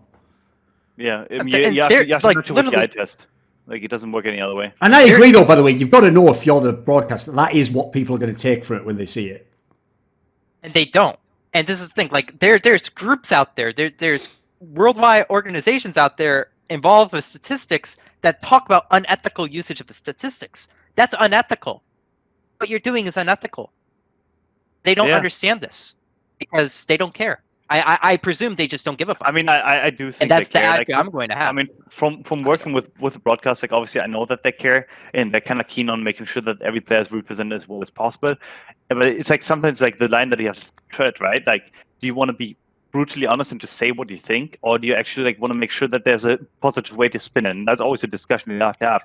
In certain moments, obviously, right, to just have a like really direct, hit on someone and just be like, hey, this guy's underperforming. But it shouldn't be in a way that it's like, okay, this guy's underperforming and that's that. Like, he's underperforming due to circumstance. There's certain things happening. We talk to the X, Y, and Z. And sometimes the broadcast actually does it. Like Martin, the Fisher was really good at it, where he sometimes reach out, hey, what is going on? What do you think your issues are? He did this all the time, where he actually tried to do this and implemented that into what he went on to say on the broadcast. That he kind of like, hey, can I say this on broadcast? Yeah, you can. And then it kind of got the ball rolling to kind of get a different perspective. So there are ways to evade that whole issue if you're willing to do that. I think a lot of the casters right now, I think, are actually willing to do that. It just depends if they have the airtime to do it too. I think that may actually partially an issue because it's so segmented, the whole thing, that you have to sometimes think about, hey, do I just want to make a point, or do I want to have like the whole thing around it? And sometimes it becomes a time issue more so than it becomes more or less because you have to put out content on the podcast as much as you have to put out as an influencer, where you just have to say certain things or bring certain points up in order to get the show flow rolling. So sometimes the human side may be taken out of it. I'll even give people a tip just in terms of on-camera stuff. If you want to know like how to still be able to criticize it but reframe it so that it doesn't carry the same damage, I would just say this. As opposed to using like static labels, like this person is good, he is bad, he is the best, he is the worst. If you're on camera, so you're like being seen by the most people when you do your analysis, try and do the same analysis. But what you want to do is this. Why is the way this player is playing poor for this team, or what they are asking him to do? Because that is very different. Like, I'll give you an example. If you looked at the way people discussed this year's OG lineup, right? If you're talking on the static good, bad, whatever, then the conclusion would be Nukedoc is washed and they should probably just be out of LEC. Like, he's just not good anymore. But my problem with that is, like, I can think of many different compositions of players that I could, like, revitalize Nukedoc completely. Yeah, like, of course. I could make him one of the best players in the league, maybe, if I give him a different team, So really, like, I'm not actually saying he has to be out of the league if I just point out he wasn't doing a good job for what OG needed in this meta. Like, you see how I can do the same criticism. I can be as harsh as I want even, but I think that's just way more constructive, if you know what I mean. Like, because it implies that, like, don't write the player off, but he's not being used correctly. That's a key distinction to make, in my opinion. Because, you know, the other problem with this, Malaclypse, is people are going to think you have to go the other way and only be positive, which obviously we don't want that either, because that's also going to lead us to a similar scenario where we're just going to be blowing up the people who aren't good enough, aren't we? Pretending they're good and propping them up. I hate lack of critique, and I also hate inaccurate critique. Because when you're inaccurately critiquing people, it's going to start causing problems in their development. You're going to start making them second guess, because if you're contradicting things that their coaches are telling them, well, if everything was running properly, they wouldn't care. They would just listen to the coach. Of course. But that's not the case. That's not the case. Because everyone knows how much influence the casters have and the community has on how they get signed. So... Yeah.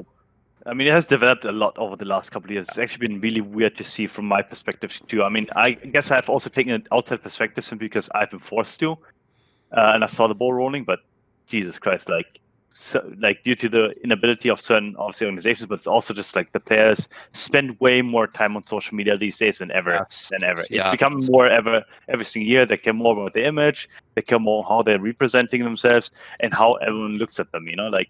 I mean, I would suggest anyone to just take a couple of days off and see if it actually matters, because in most cases it actually doesn't. Like the wild cards of the world who basically tweet once every 15 months about like a sponsorship tweet that is probably done by an intern. Like maybe consider that being a thing for you, so you can kind of avoid the whole I actually listen to certain people talk about me negatively.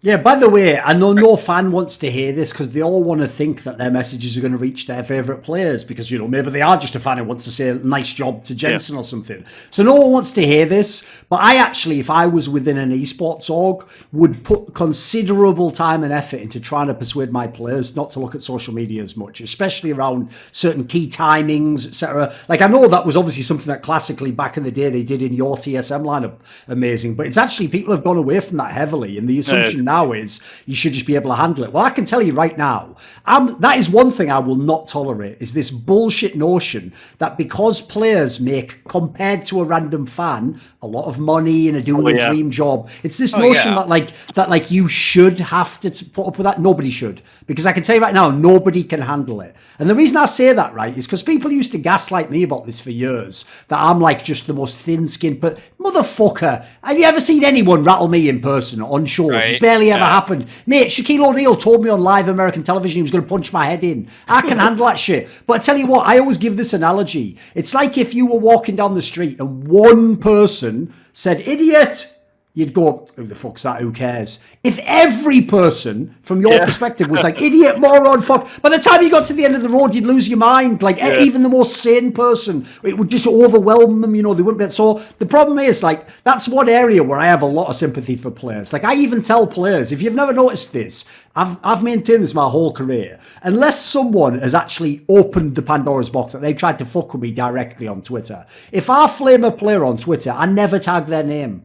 I want it to be that if they really are someone who only logs in, like you're saying, to do the odd tweet and check a few DMs, he doesn't have to see any of that shit. He doesn't have to go to back and forwards or like, you know, like, I'm not pretending to be a saint here. I definitely am harsh with people, but like, I understand the damage that can do, and I don't think random fans do, unfortunately. Like, they think really, and this is so wrong, which everyone who's got an online account knows, they think that the majority of nice comments like overwhelms the bad ones, whereas unfortunately 10 people saying nice job doesn't hit you like the person like kill yourself, never play the team. That one destroys you, unfortunately. It just does. That's just life, I'm afraid. I think it's a principle in psychology too, where you have to have at least a 10-to-1 ratio of good things versus bad things happening within a relationship, for example.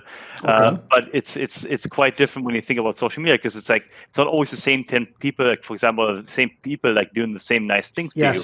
As it could be random people. So it adds up. You know, you think about the random people that do the bad things too. You're like, okay, this guy's saying something bad, and this guy's saying something bad. Even if the ratio may be 10-to-1, suddenly like the people that are putting that out, you know, like in terms of like negative comments may actually be different, you know. So it's like in your mind it adds up, and it's not a 10-to-1 ratio in your mind anymore. So that whole thing actually becomes a whole thing, and it's also like that we're not equipped to actually deal with social media, no matter what people want to pretend to do, that they're so advanced. We're not meant to read, like, to be that connected to other people all across the world and having to personally relate to every single comment, because you're going to do that. There's no way around it. You can do it once a day when you check it. You can fly over it and not care. But as soon as you start caring, that's when you're going to have these people like basically get to your mind, no matter it's positive or negative, you know. So I'm not joking. I genuinely, from my experience of knowing a lot of people, obviously in the industry of esports, I don't think it has anything to do with personality type, background. I don't think anyone can actually handle just reading unfiltered access to random fans. Like, no one can handle it. Like, the nicest guys in the world. Like, I mean, the best examples, by the way, are people like Broxer. Listen, I have a lot of, like, critique of Broxer's play. As a person, he seems like one of the loveliest people to be involved with League of Legends. He's not flaming anyone, ever. And yet, I guarantee when he opens his replies, it's just a shit fest. It's just people telling himself. Like, so, like, people think, like, when I talk about, like, harsh comments, they're meaning when I flame people, I get respect. No, you can be the nicest player in the world and you're still getting all the same shit. So, like, that's why I say I don't think anyone can handle that. So, I don't know what the solution is, except just limit your access to it. Yeah, try and limit as much as you can. I kind of wonder how it has changed with the influencers taking that much agency right now. Like, I wonder if like them having so much, strength in the scene actually has taken a toll on players too. Because I do think, I don't want to call out Dominic, like, he's a bit harsh with sometimes what he's saying, and he does have a lot of pull right now. You know, like, like the guy's generally a good person whenever I talk to him. So it's not like anything I have against him. It's just something to think about. It's also for me when I talk negative to a person, like, how much of that is actually now driving a lot of negativity towards a player. I think it's become more and more by the influencers especially. It's all of us. Like, we all have influence, and we don't really recognize it until we start seeing it splash out back at us, and it's like, holy crap! Like, I'm causing this, right? And it's not like, we were talking about how important I Will Dominate and LS and these co-streamers are, but at the same time, they're not perfect either. I Will Dominate was pissed off at Ica and had a huge target on Ica's back just because of something that happened in solo queue. Said this on stream, and he continued to target him on it. LS will target a lot of coaches, for instance, even though there's aspects of coaching I don't think he always appreciates, and he can be very iron-willed with how he views the game, and anyone that doesn't view it the same way, he questions their ability at the game. We don't, like you were talking about, we really don't understand the impact social media has on us. There's a lot of stuff coming out research-wise that's like very alarming. It drives us into a black and white scenario for every sense of thinking. The nuance gets lost. Like, the inability to discuss on Twitter is actually like a huge thing, because like past 1 of 40 characters you can't really write anything, and then if you reply, like, obviously you have a couple of replies, but that discussion becomes diverted into multiple like single strands. So that in itself is all like dangerous. So people are usually just taking black and white takes and like, okay, this is bad, this is good, whatever it is, and then they get like, and that take is also what they tend to like almost like that they take away. So next guy's always, oh, this guy tweeted that, so I'm going to do the same thing, make it short, make it concise, make it black and white. So there's no nuance whatsoever, and people like get into that thinking that like either someone is good or someone is bad. It's not like a ranking anymore. We're like, okay, this guy has these qualities, this guy has these qualities. It's always like, no, this guy's terrible, or this guy's really good.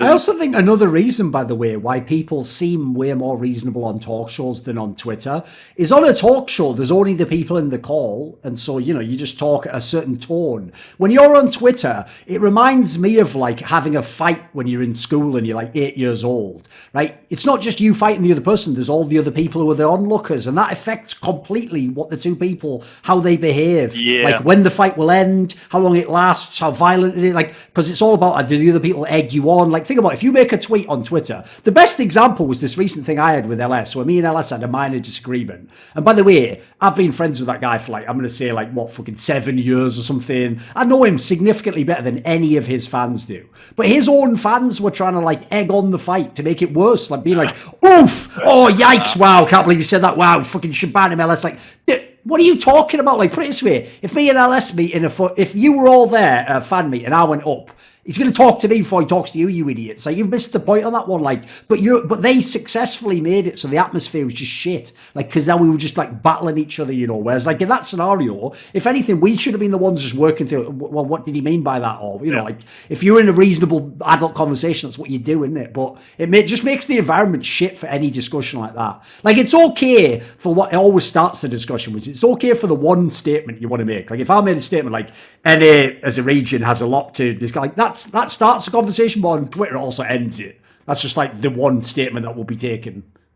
Yeah, I think being even on their streams on Twitch, that's part of it too. Because number one, they want to build their audience. They're going to do community building means to build an audience, so that means creating memes and all that nonsense. Sure. And it's fair to say, oh, they have all this responsibility without also recognizing they're in a very similar position where they're just being thrust into the situation where they have 15, 20,000 people eyes on them, watching them, and they don't even understand the amount of influence they have. They don't know how to deal with it. So it's not their, like, I'm not blaming them, I'm not flaming them. Like, I enjoy both of their content. You know, I think LS is one of the more positive people in the scene in terms of the things he's willing to talk about. You could even argue, by the way, as an aside, some of the stuff he's doing in terms of thinking, he actually was ahead of fucking Koreans and stuff like that could help the West if you want to develop the region. Oh, yeah. Like, by the way, I know it's a very aside topic. It's probably too like hypothetical for this discussion, but that's one area where if we'd have gotten through every other topic, I would have even brought that up. I even think this old mentality that, like, if Asia does it, it's the best, therefore let's just copy it. I even think that was something that always held the region back. Like, the real approach from day one should have been trying to think the way that LS does, as in laterally think around problems. Think things like, is even the way people currently do it correct? Not just which of the Asian players that I respect the most from solo queue mechanics is the best at doing this. Like, sometimes we have like everything the wrong way around in that. Like, we have the fucking cart before the horse on some of that shit. So like, some of that even could also be a way to update the West. The problem is we haven't fixed basic shit like how do you get the players on the team, or does the guy who recruits the players know the game? So it's a bit hard to go to the higher, you know, resolution shit like that. Yeah. Do we want to touch on? I do think a lot of right issues, or do you want to? Yeah, go on then. Because by the way, one obvious one to me is one that I know is. This is another thing about Reddit narratives. Reddit narratives really are like that quote about fools decide cases, because once people decide they know something on Reddit, mate, no amount of evidence can change their mind. So I'll give you an example. Cos Riot claimed viewership wasn't good enough when they split the broadcast and did the best of threes. They then went back to best of ones. And Cos Riot was like, and the viewership's better. That's now like set in stone as like the fucking, that's like the fourth physics law of thermodynamics. Like, it can't ever be changed. And it was always true that only best of one. Like, I don't accept assumptions like that. Like, I'm open to the premise. Like, listen, I'll be cynical enough, maybe it's true. But like, we can't just throw things like that away, because like having your format be best of one when you're then going to go and compete against a bunch of regions that play best of three, that's going to be a factor. You can't just dismiss it. And in my opinion, it makes all these other things worse. Like I said, I think it makes Reddit narratives get 10 times worse if you play one game, if that's the sample size for the guy and how we're going to judge him. I mean, it's not just that, but it's just they're practicing. You know, they're playing 5 games a day, 4 days a week for scrims. So there's at least 20 games there. There's probably another 10, 20 games, 30 games of solo queue there, and then they go out on stage and play 2 best of ones, and that's entirely what they're decided on. You know? Yeah. I mean, I honestly, that whole thing about the best of one system we currently have in place with the amount of games we're playing is really irking me. It's really getting to my nerves, because I mean, I grew up with a whole 28 game schedule. It was 28 games, 7 times 4. So we had super weeks and whatever it is, but the excitement that you had, like, for those preparations, you know, was way higher than you have for any kind of practice scenario. Because, like, even in sports, we think about it, like, I mean, soccer is a bit different, I guess, because you have a 90-minute game every weekend. But even then, you have some kind of, like, let's say the UEFA Cup is coming in between, or let's say the National Cup is in between. So you have, like, maybe 2 games a week. So it's actually, like, maybe not even that different to American sports, but it's like in every American sport, you have, like, fucking almost like a game twice or thrice a week, at least, like twice or thrice a week. So no matter what, you're going to be playing a lot. And what that does to you is actually get that incentive up to actually try hard as possible, because you have that kind of like local incentive. You don't have to wait a week. Like we're all kind of like, maybe it's just us being stupid and being too in the moment and not having that long-term focus. But I do think it plays a huge role, because if you have that like incentive to, okay, I have an opener in 2 days, I have to prepare for him. Suddenly your practice gets incentivized in that kind of direction. And I think I don't care about the viewership at that point. I care about the competitive aspect of it. You know, like it is so much more important to produce a good competitive like scene, more so than it is like that creates entertainment in the end. And if you have teams only clashing every single weekend, like what the hell are you going to improve with? Like it's 4 days of scrimming. You're going to be fucking tired at the end of it. You just want to get to the games. You're happy that the games are happening because you're tired of the scrimming. And then the games are happening, the day is over, and then you have like maybe half an off day. So how's this? The structure itself is like the structure we enforced from the top down, at least in that regard, is really bad. And also like taking that as gospel with the viewership and everything like that. Well, I know that there are certain numbers that obviously favor like a best of one system over best of three system. But honestly speaking, you're also playing more games. Jesus Christ, you play a best of 3. So obviously the viewership is going to be diverted over those 3 games potentially. It's a bit of a horror for timing it, but like Jesus Christ, was so hyped to play them, and was so hyped to watch them, at least to me, because I knew, hey, game 1 went that way, game 2 went that way, game 3 is going to be exciting. Like, and the argument was also, if we have bottom 2 teams facing up against one another, then it's going to be boring for the people. Well, honestly speaking, we shouldn't have bottom 2 teams fighting it out. Every team should be trying to be competitive in the first place. There should be some kind of incentive to have some kind of parity. And the incentive is kind of gone when you play little games, because you can kind of have that week-old excuse and be like, okay, this weekend didn't go well, or next weekend didn't go well. But you don't have that daily proving grounds of like, oh, I have to compete now, I have to compete today. And like all these things drive the competition forward. And I think I would like to see that from Riot Games, that they're actually creating that. And I mean, we talked about the whole grassroots issue too. That's like the next step, obviously, you know, like make sure that that's kind of like unnixed, as you put it, you know, like making sure that that actually comes back, where they have that agency, but they're not using it properly. They're denying it from the people that could potentially run like anything below the competitive scene, like the Riot competitive scene. They deny that. And that is insane to me. Like, why are you denying it? I wish I had an answer. I just don't understand. That like everything that revolves around Riot's decision making, there's things I just don't understand. Yeah, like, so what I've been thinking about, and I think been thinking about time, like I would, in my opinion too, I would split kind of like the scene into 2 conferences, similar to how they do it in like NBA, whatever it is, and everything like that. Make sure they have NA East, NA West, you know, whatever it is. So, I mean, I guess I put it the wrong way. My bad. West and East. So make sure you actually have that. Maybe have 10 teams on both sides. Maybe like, I mean, the buy-in was too high to begin with, so I think that may have driven people off. But let's say the buy-in was only 5 million, and you had like 20 teams instead, like being signed onto that whole thing. It would have actually been possible. And suddenly you have like also the server issues kind of like solved to a certain extent. You can play cross country, but you don't have to. You can actually have isolated solo queues and like have that be a thing. Like, why wasn't that ever like in discussion? You had New York as a base, and Riot still operates in New York, if I remember correctly, and Riot operates in LA. So that's like the next step again. You know, it's like so many things at the same time. Yeah. New York offices? Yeah, they're New York offices. Never knew that. Yeah, they are. I mean, I never knew that.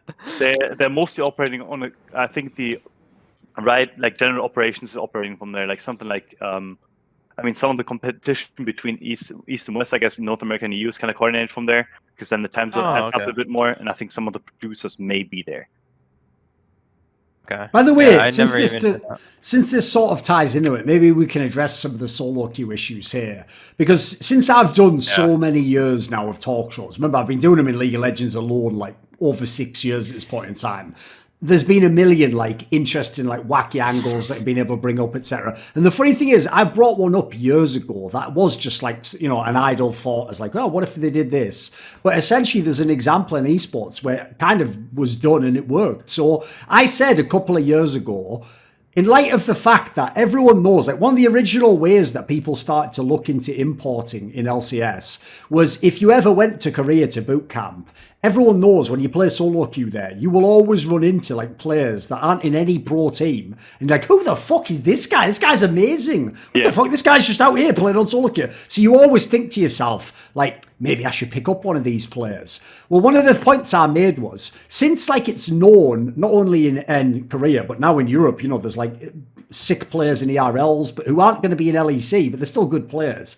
I had a point, right, that with the amount of, since the one thing NA has always had is money, like they've always had just proportionate to how good the players and teams are. They have more money than any other region. So in light of the fact money's the one thing you have, my idea years ago was, if you say that the solo queue is too bad, as in there's not enough people play it and are serious about it, aside from the fact obviously you should tell all LCS pros to play properly, just import a bunch of people into like streamer house setups and have them play solo queue. So it's like a way of importing solo queue talent so that the competition level will be better. Well, the analogy is this. When they did Overwatch League, the same thing basically happened. Because all these Korean players came to play in the Overwatch League in America, American solo queue became like 10 times better in Overwatch, and you could actually play after all the scrims and get like a quality game. It was like comparable to Korea. Wasn't as good, but it was comparable based versus like, I'm sure their solo queue was like wherever League of Legends is like just idiot streamers and people just dicking around and not playing seriously or being personalities. So like I said that idea years ago as an idle thought. It's not even a terrible idea, especially when you consider like something's got to be done. Like we can't keep making the same complaints about solo queue every year and just hoping someone else fixes it. Like something's got to change. I mean, part of it is behavior issues that are exemplified by a few individuals that have arguably too much influence right now, or just too well known. You mean like Tyler One type people? Yeah, you're alluding to it, right? Yeah. I'm just saying that so people don't think you mean like normal pro player streamers. You mean like the ones that like their style basically is not what you'd want of like professional practice, essentially, right? I mean, not to put this out because I don't want to like public blast, but this is what happened with Tarzan. He was in houses at one time, but he's a good player. He is fucking good, but he doesn't want to properly do things in review sometimes, and he's difficult to work with to such a degree that it's going to cause issues. You know, NA's had so many players, and this comes down to like the competitive thing I've talked about, and like being in coping mechanisms that video games provides people. Like, there's a lot of players this region's had that are really, really good, but they have issues that are, you know, they type. I mean, Dardoch is a good example too. Like Dardoch is an example. Classic. Still hasn't fixed I'm an example of this. I was a huge example of this. I don't play anymore for a reason. I can't. It's not the toxicity. It's just mental health. It just weighs on me because if I don't burst out on it, I just swallow it. You know. Yeah, I know. And League is a very fragile game. It's not like Overwatch or Counter-Strike where you could just hard fucking carry. Like, someone starts griefing in place improperly, like, it's lost. And it's unfun. I'll give you the worst example, mate. Because here's the problem. I played a lot of Counter-Strike. I always think the reason why people get burned out and just lose their shit in League. I'm talking about even just in matchmaking, equivalent like scrub players. The reason why people lose their shit more in League is because the game itself is structured in a way where you never get a break. Whereas like in CS, even if you die, like the next round, eventually I'm going to get guns again. I'm going to have the money again. Like, it's not like you're like 10 levels ahead of me and all weapons and that. So as a result, like in Counter-Strike, I get like some respite. In League, the way I know I've played too many League games is I queue up for another game and I play support. Right, let's say I'm in lane and I like go super, like at level 2, I try to kill the opposing ADC. And then my ADC just doesn't know what I'm doing quickly enough. And he just doesn't do like one extra auto attack that would kill the other guy. Right, if I'm tilted, I already want to quit the game. Even though a teammate I've never played with, never communicated with, made one incredibly minor, not even misplay. He just didn't do the optimal play. But because I now feel like that would have been a kill, which would have been this, which would have been that. Like, it just becomes so much more important to me that I actually will want to quit the game already. And I've only just fucking started it. Like, we're one round, like essentially in the Counter-Strike equivalent, we're one round in and I'm ready to quit. But like, as a game, League, unfortunately, it is more stressful in that way, isn't it? Like, your own expectations can ruin the game completely for you. It's our fixation in what? It's why we like this game so much. It's why MOBAs are so interesting. It's so many small, intricate little pieces moving together, but once it gets disrupted, it's so painful to play, and it's kind of shit to play, actually. Like there's so many games where I just like I'm stuck in it and it's just awkward. Like I know the game is like it's like every moving piece that I kind of expect to fall into place it just doesn't happen. You're stuck there. You're like, am I going crazy, or like this feels really awkward? It feels like there's also a tension in my back at that point where I'm like, can't be that it goes this way. But yeah, like I never thought about it this way, Thorin. Like I mean, it makes sense. Like for when I play CS:GO too, or when I played a lot of Source back in the days.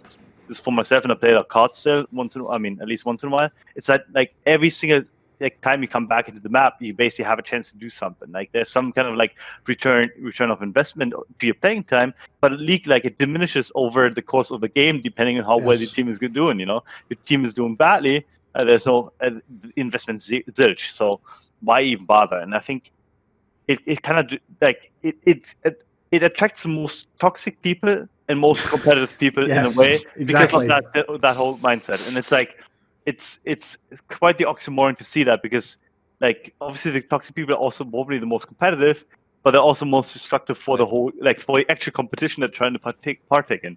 So it's, dude, just think about the way we even frame it. There's only two possible game states at the pro level. It's either clean as fuck or clown fiesta. Like there's not even any, like it's either clean, which is like the 1% of games where no one makes a mistake and everyone like the joke is clean is that game from like season 5 that Monty was like a huge fan of like fucking Jinair versus like some CG Entus or something that was like a 70-minute game that ended up 1-0 and kills. Something stupid like that. Like that's the equivalent of clean. Everything else, because dude, I see people do this when they're like analyzing LPL. Like LPL, there'll be a bunch of amazing skirmishes which are all like questionable, but you can see why and people still talk like it's season 5, like, it's just messy as fuck that game. I'm like, what are you talking about? Like, that is just a normal good game. Like, they're not going to make perfect reactions at every moment. Like, League as a game almost sets you up to look like you're fucking shit at it. That's one of the problems I think it has.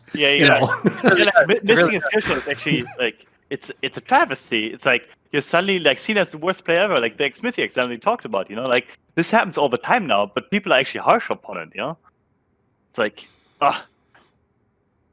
terrible. It's harsh. It gets real harsh. I've got a question, because one topic we didn't touch, but it was like obviously tangentially connected to some of the stuff before.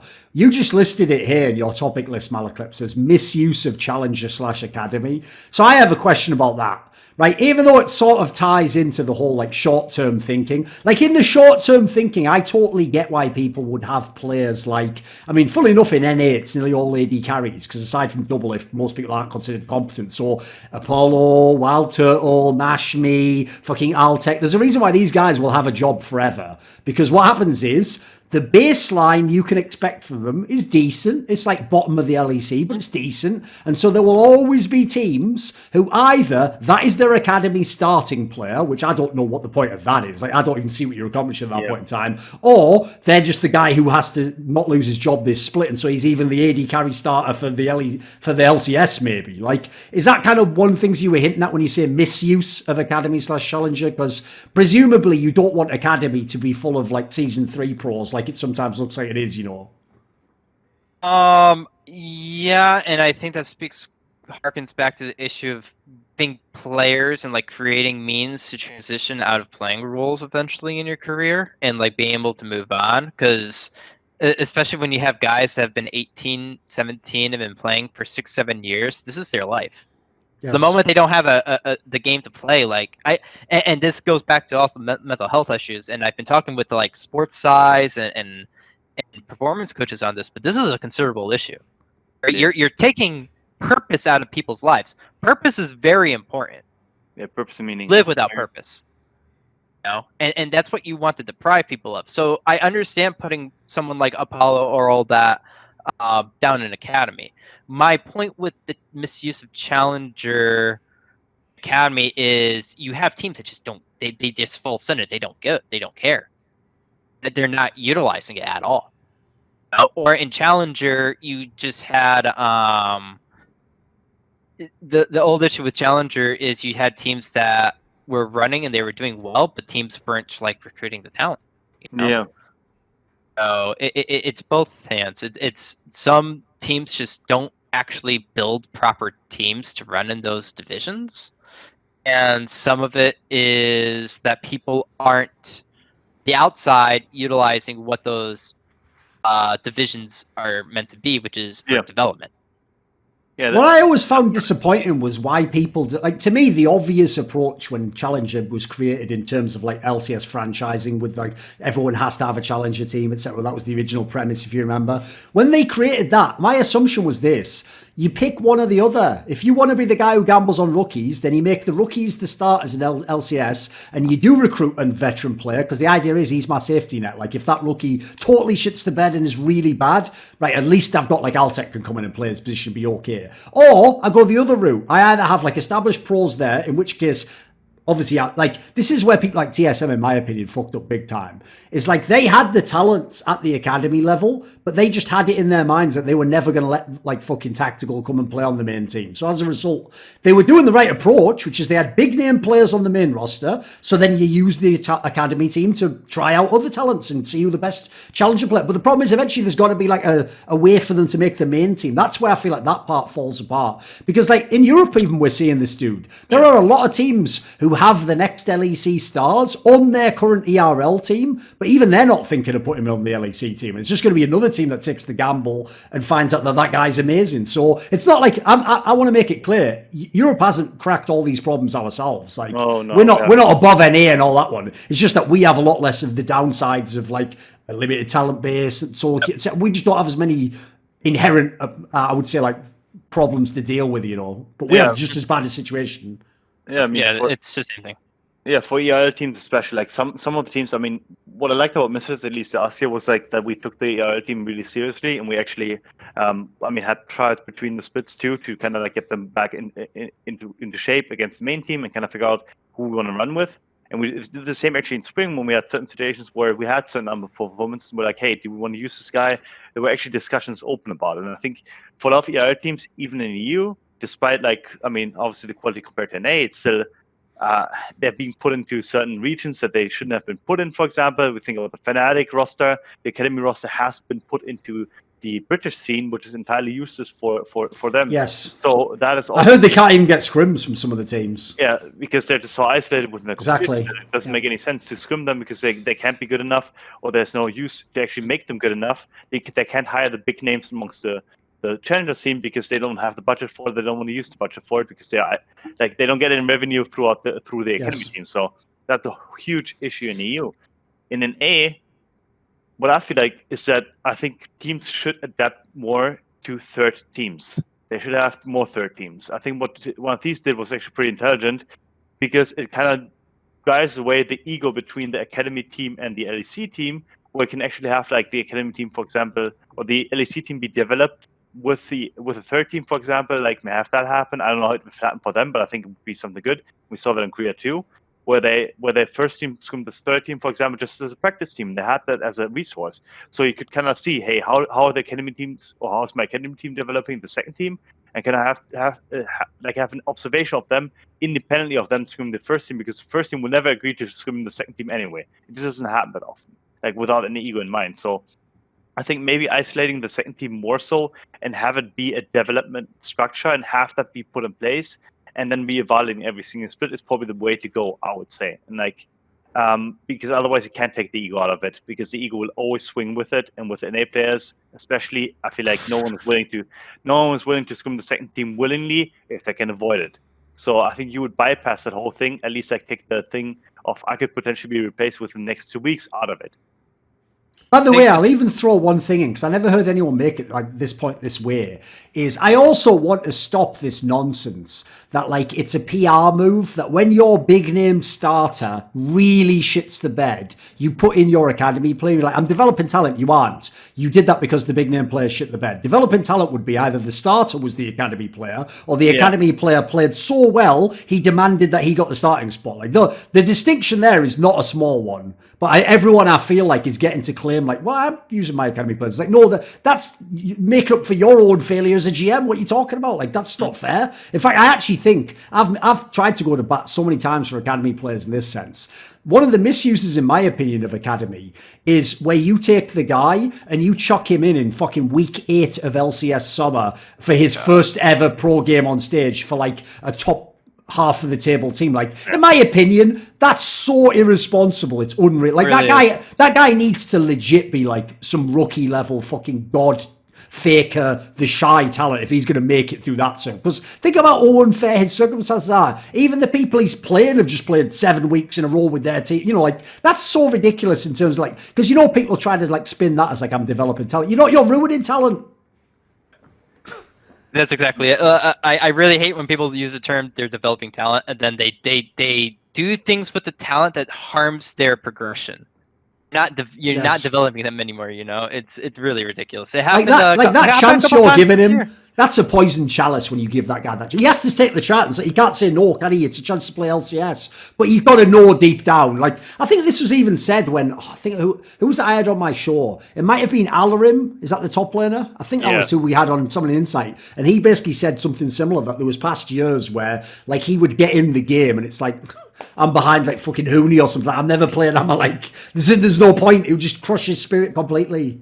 Exactly. That's what happened, and this is something that's been happening in NA talent too. Is you have a lot of young guys who went into academy who are doing all the right things, but they're not getting moved up, so they get discouraged, and they stop caring. They're discouraged. Like they're this whole thing of entertainment versus competition. Like it's. I mean, it basically comes down to that again. Like, are you going to sacrifice?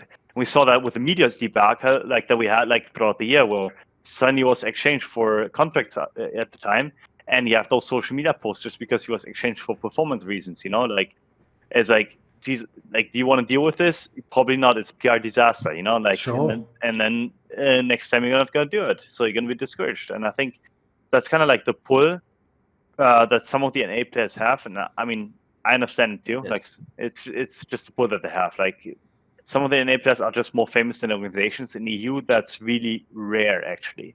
For Fnatic, that, for example, Reckless is above the organization to a certain extent, honestly speaking, right now. Overall, maybe not as much, but for the low department, definitely. Yeah.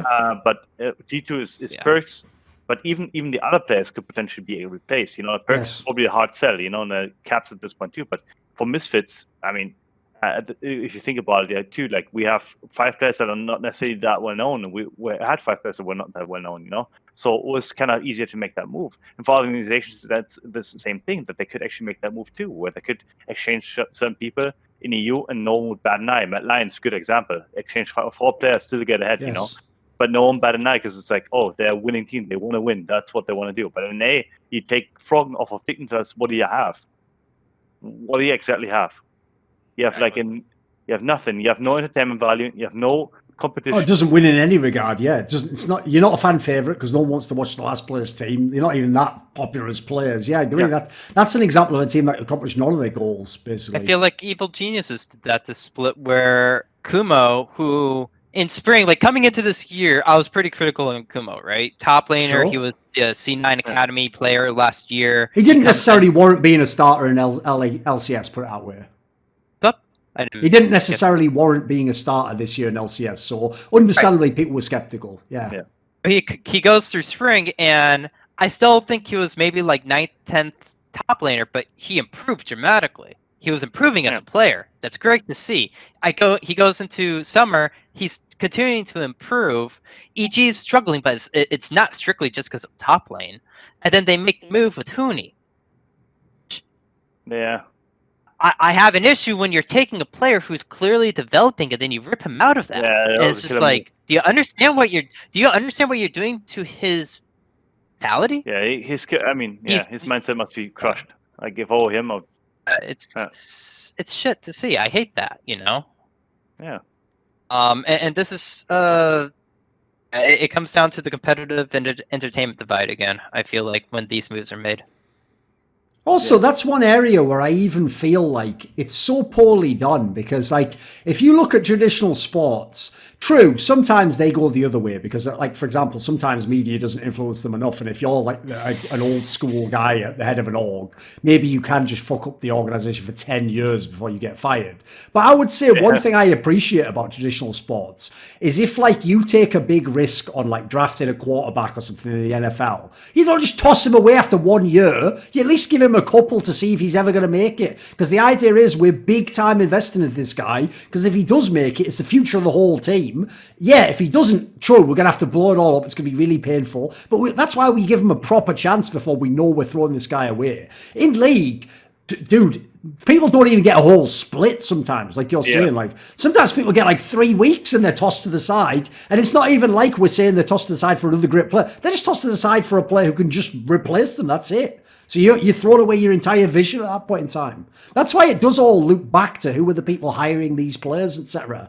Because at the end of the day, if my general manager signs a player and then has to toss that player completely from being a starter on my top league team within like 4 or 5 weeks, I need to look at whether I need to fire my fucking general manager. Like, what? He's the one who's now replacing him with a guy who he didn't even choose. Remember, when he puts that academy player in, he didn't want that guy as his starter. He's on his second option already 5 weeks in. Like, it's actually not the 2 players I should be looking at now. It should be the fucking guy who's putting him in. You know, that's where the buck should start to stop. And then, get ready, guys. Are you ready? This is going to be a crazy... It's like, this must be like taking LSD for people who are like squares in the 50s. Something like, are you ready, NA owners? Because the next layer goes like this. You know what happens if eventually those GMs keep fucking up? You get fired next. That's when your investors need to start looking at you. Because at that point, the buck stops with you. That's the whole point of the hierarchy, is if you set it up correctly, yes, in the short term, there's going to be parts that are going to fuck up. But once you get the right pieces, the whole hierarchy is going to work. Like, the player's going to know his play he's responsible for, but he's not responsible for setting up the team. The coach is going to know, well, I could just set up the team and coach them, but I can't decide who plays on the team. The general manager goes, that's my job to put people on the team. And the guy who's the boss pays everyone the fucking money. There we go. Let's all do our jobs. Can't disagree with that one. It's obviously a lot harder than I just made it sound there, though. To be It's like, It is. It requires everyone to do what they're supposed to do. Yes. I don't want it to sound like that easy at the end. So let's just all do our jobs and see you in the finals of next Worlds. So then, you know, like, it can't end like that. This video was kindly supported by Dean Tanglis, Pronogo, Alexander Rao, Andreas Kroknes, ErikHillestad, Hades, JDubs, the Puyallup Tribe, Tobias Bernasconi, VatriSam, Xinged, James Pederson, and as always, a special thanks goes out to my boy Jerky's Minion. Would you like to suggest a topic or a guest for my content? Do you want to ask a question in my monthly video AMA? Do you want teasers? See who the upcoming guests are going to be? Maybe you'd like to take part in one of those monthly donated discussions with me about esports. Well, put your money where your mouth is and join the Scrilluminati today in the Patreon link in the description box below.